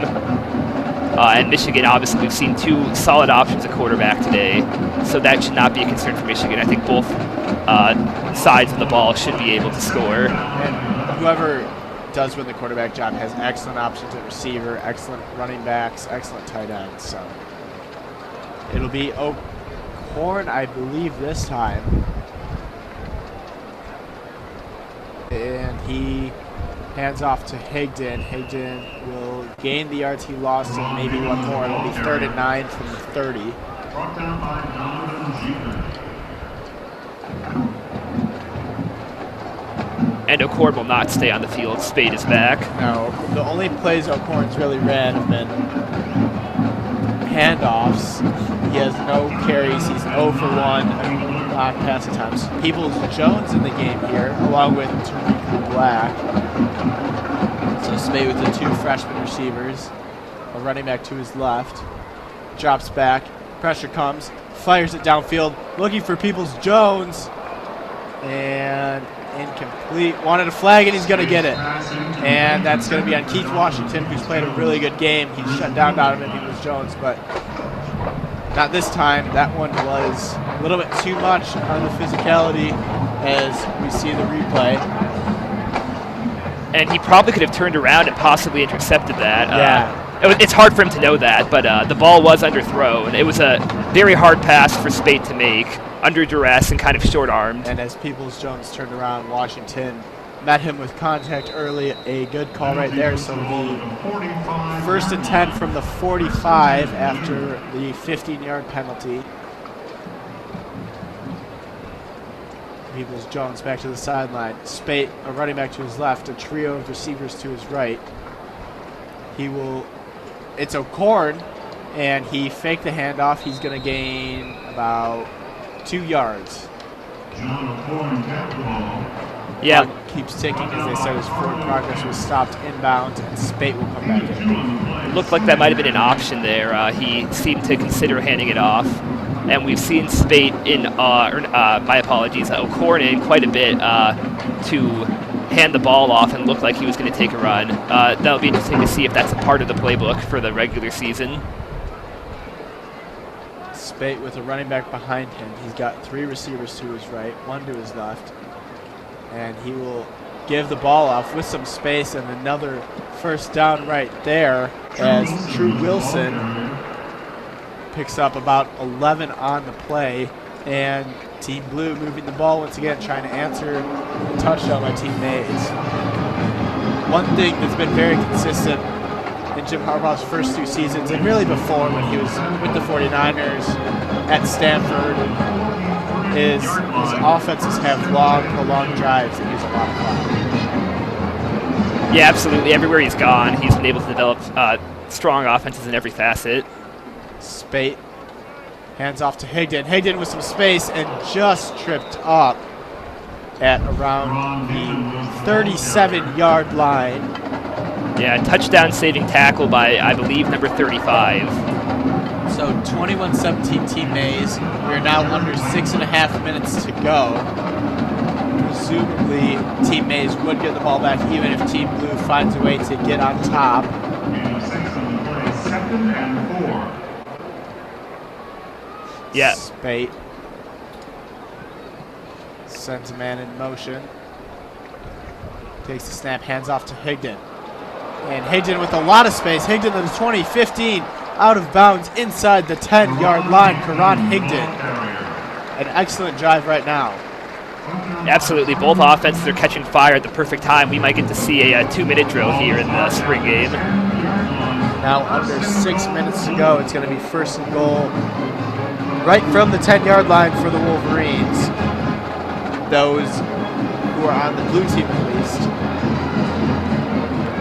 Of course, the winners of this game will eat steak tonight. The losers, hamburgers and hot dogs, so lots on the line, but also position battles that are very public mean a lot to a lot of these players. So Spate with the 2 freshman receivers again, hands it off to True Wilson. Wilson down to the 5-yard line. A preferred walk-on from the class of 2016. Did not play at all last year, but he has looked pretty good so far today in his few carries that he has gotten. Yeah, he's shown great vision, found the holes and then exploited them, hit them very hard. It's been, showed the great vision you'd expect from a ball carrier. 2nd and goal from the 5-yard line. Spate fakes, looking in the end zone with time, fires, intercepted, and a lot of green grass in front of him. Cuts by Spate, cuts by Wilson, still on his feet, and this one is going to go all the way. 10-5, touchdown. Team Mays on second pick 6 of the game, and Wilton Spate throws an interception into the end zone. It'll be 28-17 after the extra point, and Jordan Glasgow, the youngest of the Glasgow brothers, a special teams player last year, expected to play some safety this year, read Spate's eyes and took it all the way. Excellent play by Glasgow. Yeah, what a way to send a reminder that the Glasgows are still in Ann Arbor with an over 100-yard interception for the touchdown. That one will probably seal a victory for the Mays with that long drive taking up over 5 minutes of clock, 4:36 to go, and it is 28-17. Team Mays. Jordan Glasgow took it all the way.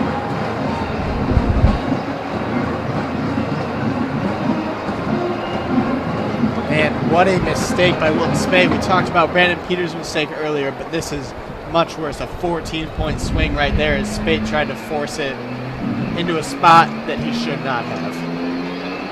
Yeah, that really killed a long drive. They really needed points. That drive ended up doing them in almost because they took so long, had such a well-developed drive, and it all faded away with that. Well, great protection Spade had, but then got picked off for 100 yards in the end zone. Spade's second interception of the day. And pretty soon here, Team Mays might be able to start thinking about how they want their steak cooked, and how they want it prepared. Some A1 sauce on there.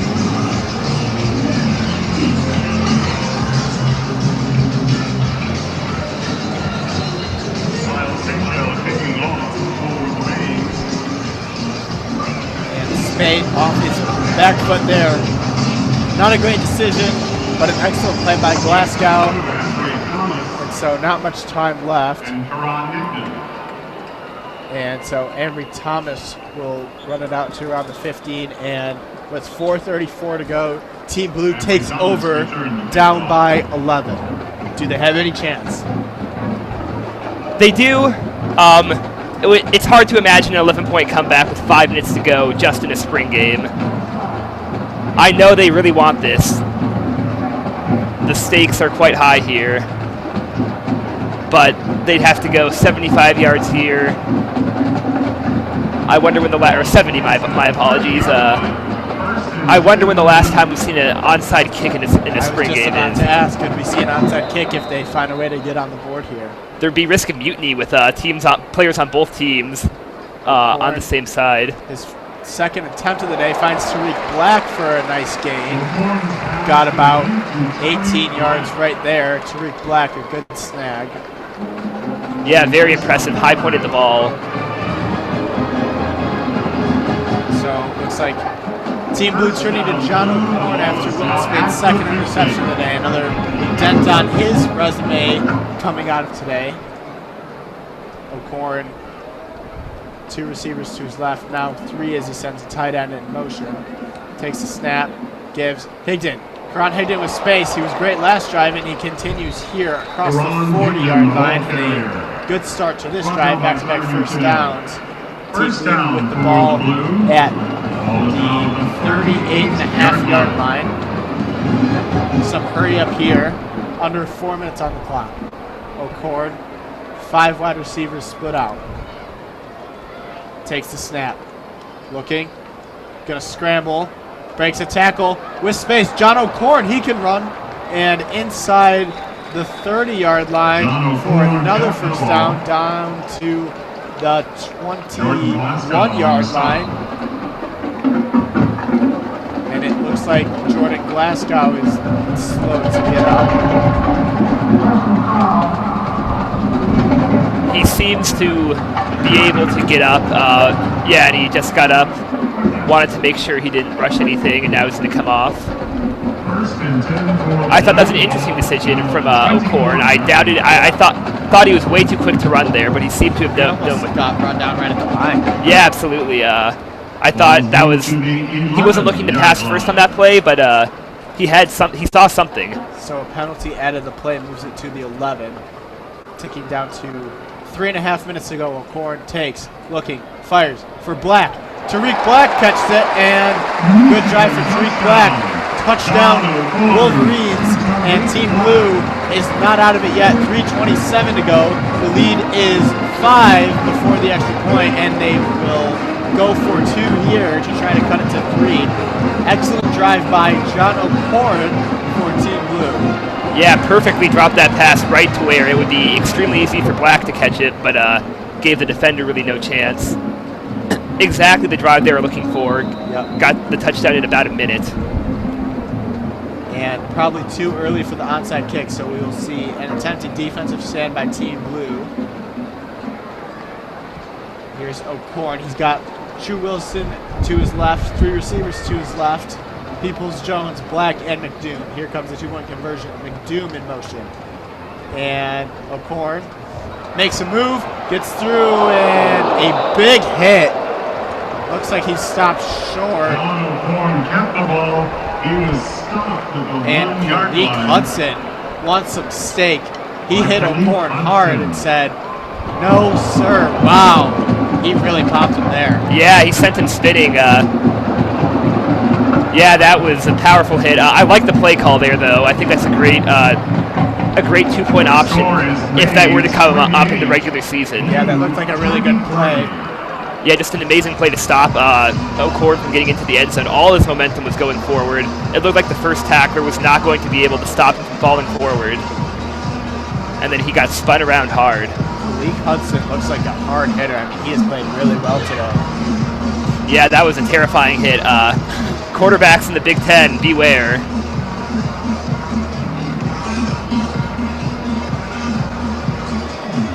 And now definitely, that was such a quick drive, it's definitely not going to come down to an onside kick with players on opposing teams playing on each side of the ball.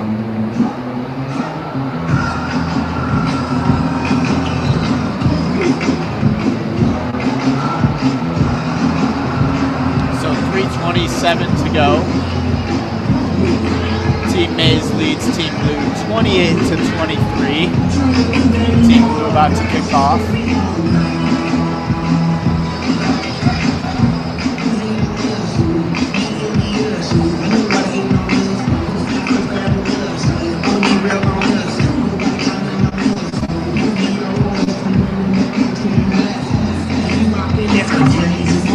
And they have a holder for the kickoff. The wind has got to quite a few of them. James O kicking off. Here we go for Team Mays set to get the ball back. Walker will take it. And so Kareem Walker returns the 3:24 to go.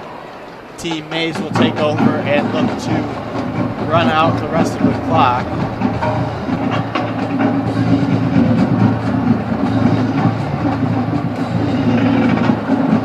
If Team Blue does get the ball back, field goal no longer an option after the failed 2-point conversion. 20-yard line. And interestingly, the ball's close to the 20. They haven't really been consistent about where the ball goes if it has the potential to be returned. I think They're not. they're guessing where it would have been tackled. Yeah.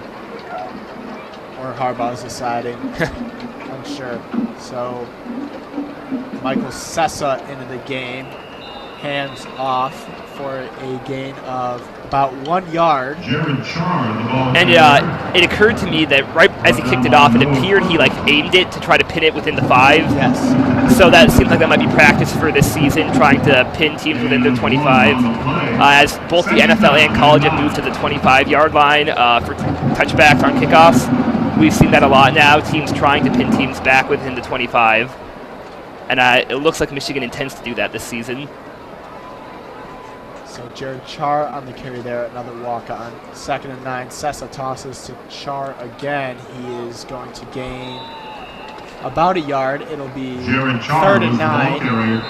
Conservative play calling and a timeout from Team Lawrence Blue. Marshall and Michael Robles State. Team Blue.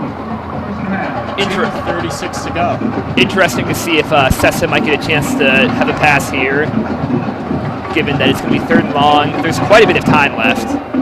Yeah, there is. I mean, if they were to give the ball back now, even if they ran the clock after the next play, you're talking about a minute 45 Yeah, at least. at the rate Team Blue scored last drive, they could get 2 touchdowns by now if they wanted to. So maybe Team Mays goes back to Brandon Peters here for this 3rd down play then?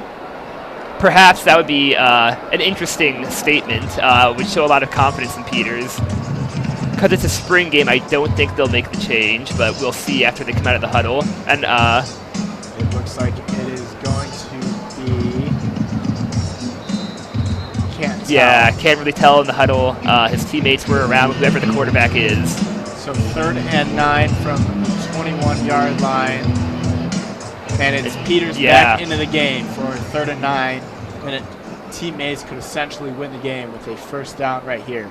He'll send Char to his right, 3 receivers to his left. Drops back, looking, firing, and tipped. He had Eubanks, but an excellent defensive play right there. And so 2:32 to go. Team Blue is going to get the ball back with a chance to win the spring game. An impressive defense all around. Great pressure. He had Peters had 2 guys coming in on him quickly, and then the tip pass. Definitely looks like more of the same to come here in Ann Arbor defensively. Furbush, the sophomore linebacker, 4th down broke and up the 9. pass intended for Eubanks. So 4th and 9 now. Punt formation. And the punt coming.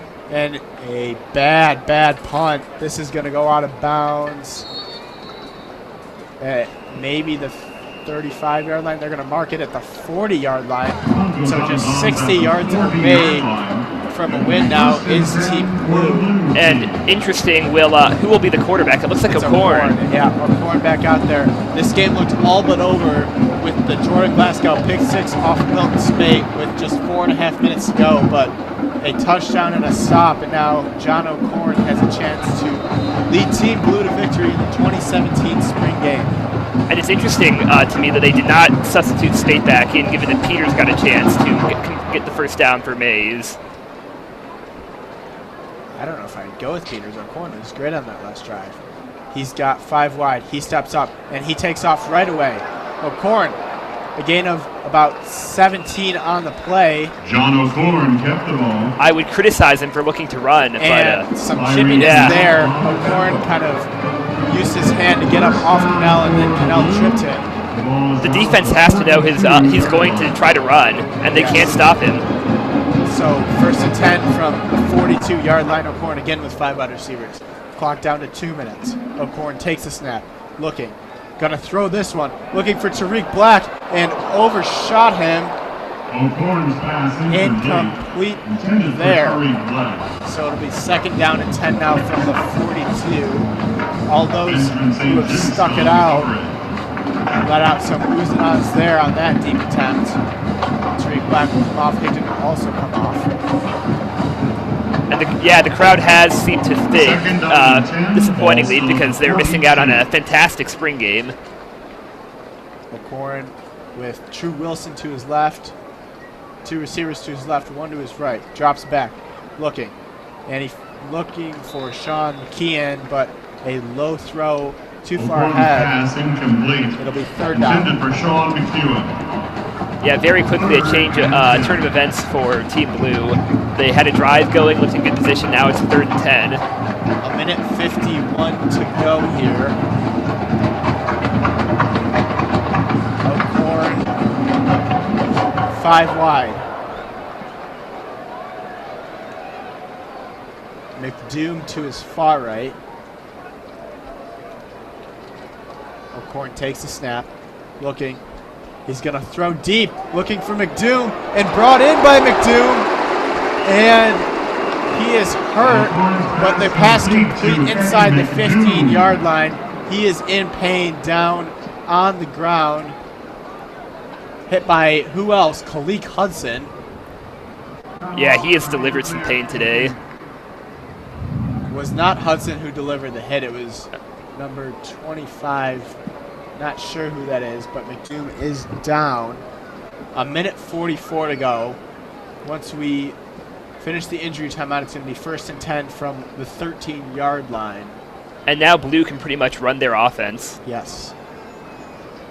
So McDoom receiving medical attention. Tariq Black was over there seeing how he was. Now Josh Metlis over there.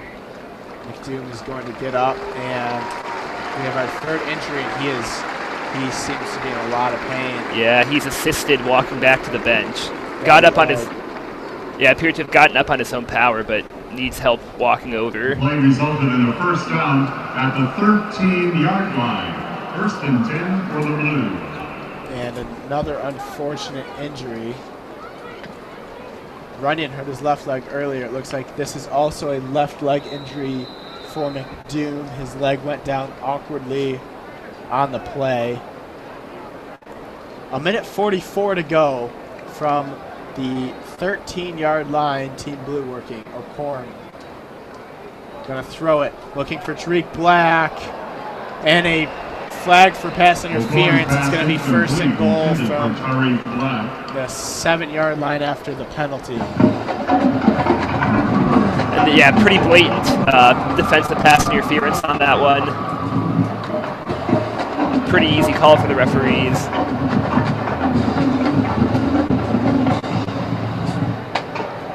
And that puts the ball, at the two-yard line with 1:41. First and goal for Team Blue. Pass interference penalty puts the ball at the 2-yard line. First and goal for the Blue. And so they will set it up at the 2-yard line. They're going to say the pass interference came in the end zone, not before. 1:41 to go. First and goal from the 2. O'Korn with Higdon to his right. Takes, gives to Higdon. And an easy touchdown for Karan Higdon. And now we'll get to see Mays have a chance to come back now. Yes, we will. 1:58 to go. Team Blue probably going to go for 2 again right here as they lead by 1. Yeah, to make this a 3-point game. Will we get to see another spade option for a 2-point conversion? I hope so. I think that's a really dynamic 2-point conversion play. So the pass interference call on Benjamin St. Just lets the ball at the 2-yard line. Karan Higdon walked in.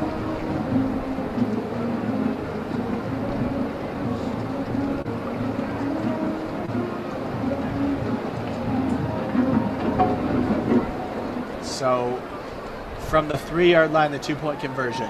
O'Korn again with Higdon to his left. And he hands to Higdon, and he is swallowed up. So a field goal will win the game for Team Mays. 1:38 to go, 29-28. Blue team. And I believe the Blues' last drive was under 1 minute of game time. So 2 incredibly quick drives by Blue. We had written them off.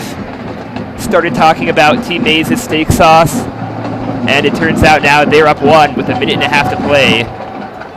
In about 3 minutes of game, we went from seeing a 11-point Mays lead that has now become a 1-point Blue lead.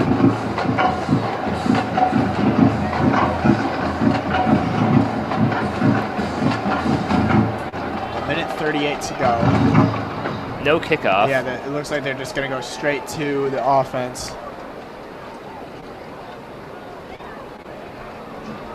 No kickoff. The Mays is given the ball first and 10 at the 30-yard line.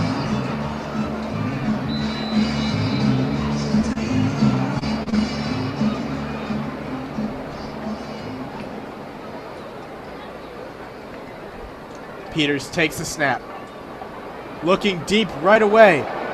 And it is caught. And a great catch right there. And all the way down to the 30-yard line. And field goal range right away. Brandon Peters. What a throw. There is a flag on the play. But an excellent pass from Peters. And hauled in right there. Brandon Peters' pass was complete to Nate Schoenley. And Nate Shalney, a First down at the freshman 30-yard line. walk-on, made that catch. Yeah, an impressive catch. And pass interference declined, obviously. Ticking down under 1:20 to go. And already in field goal range. Peters with Walker to his right. Peters drops back. Unblocked man. Peters has to fire. Incomplete. Ball batted into the stand, so it'll be 2nd and 10 from the 30. 1:06 to go here. 2nd and 10.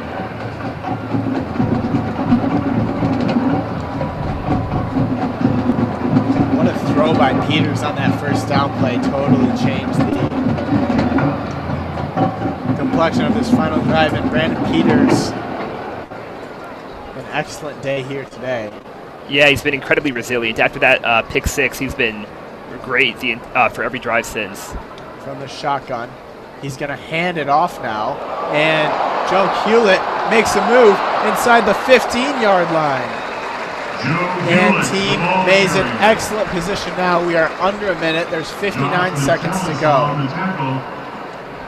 And interestingly now, Mays will have the opportunity to perhaps just run the ball, try to center it, set themselves up for the field goal they like. Because it's a spring game, perhaps maybe we'll see them still go for the end zone. But with the ball at the 12, it's a pretty... You'd have to like your odds with a field goal. Clock running down. Team Mays does have timeouts remaining, so they will most likely run the ball, get it in the middle of the field, and kick the field goal for the win. And brought down there. Joe Hewlett is the ball carrier. Interestingly, that 2 seconds left, and we're going to have a timeout called here by Team Mays. Interestingly, that ball, that play was ran to the left, so Yeah. not centering it up. So you'd imagine they were trying to score there, maybe catch the defense off guard, thinking they'd be going right. Yeah, you would expect another offensive play to be run right here before the field goal. It'll be second down from the 13-yard line. 2nd and 9. Need to get to the 4 for the first down.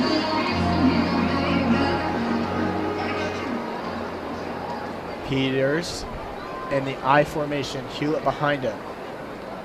Sends Scholny in motion. Gives to Hewlett right up the middle for about half a yard maybe. And now they will let the clock run all the way down and call a timeout. Down to 5 seconds, 4 seconds, 3 seconds, and we get the timeout. So it's going to be a field goal to win the game for Team Mays. And we'll get a preview of Michigan's field goal kicking this year. It was an adventure early in the season, but towards the end of the season, Kenny Allen was one of the safer bets to perform week after week. Quinn Norton, the #1 kicker from 2016, redshirted last year, expected to be the kicker, but due to the draft of the 2 spring game teams, it will not be him here for Team Mays. To field goal from the 20-yard line. And a timeout, they're going to ice him. That kick was good, but it will not count. Team Blue ices the kicker. And so, with just moments remaining, we will have a few more seconds to think about the outcome of this game. And now here we go. With stakes on the line, literally stakes. 3 seconds to go. This for the win for Team Mays. Good snap, good hold. The kick is up. The kick is good, and Team Mays wins by a score of 31 to 29. Team Mays wins the 2017 Michigan football spring game. What a thrilling finish that was. Yeah, we have Team Mays rushing the field in celebration, all celebrating with the kicker. That's got to be an exciting highlight of his career. Gets to win stakes for his team. Gets to have that clutch kick. And we'll know that Michigan has someone to turn to if the whole season comes down to the line. We have a kicker who is extremely clutch, as we know now. Yes, I don't think he'll start, but he is available. So again, Team Mays winning 31 to 29. Who was your biggest standout of the game, and who is your worst performer of the game? Biggest standout would definitely have to be Peters. Very, very impressive. He had the one slip up, but there will be talk about quarterback controversy. If there is one, I don't know. I think the spring game is not a great indicator, but he has earned that talk that people will talk about. And I guess on the other side of that coin, Spate did not have the game you could have hoped for. O'Korn did better with that same offense. I still think he should be safe as a starter, but this game will inspire talk about quarterback controversy. I think Khalid Hudson has to be my best performer. He was excellent. Did a lot of great work today. So for Daniel Thompson and Chris Pitchler, I am Evan Osterly. It has been fun. We won't have football for another 140 days until September when the Wolverines face off against the Florida Gators in Arlington, Texas. But until then, lots of talk. Good night, and go blue from the Big House of Banner.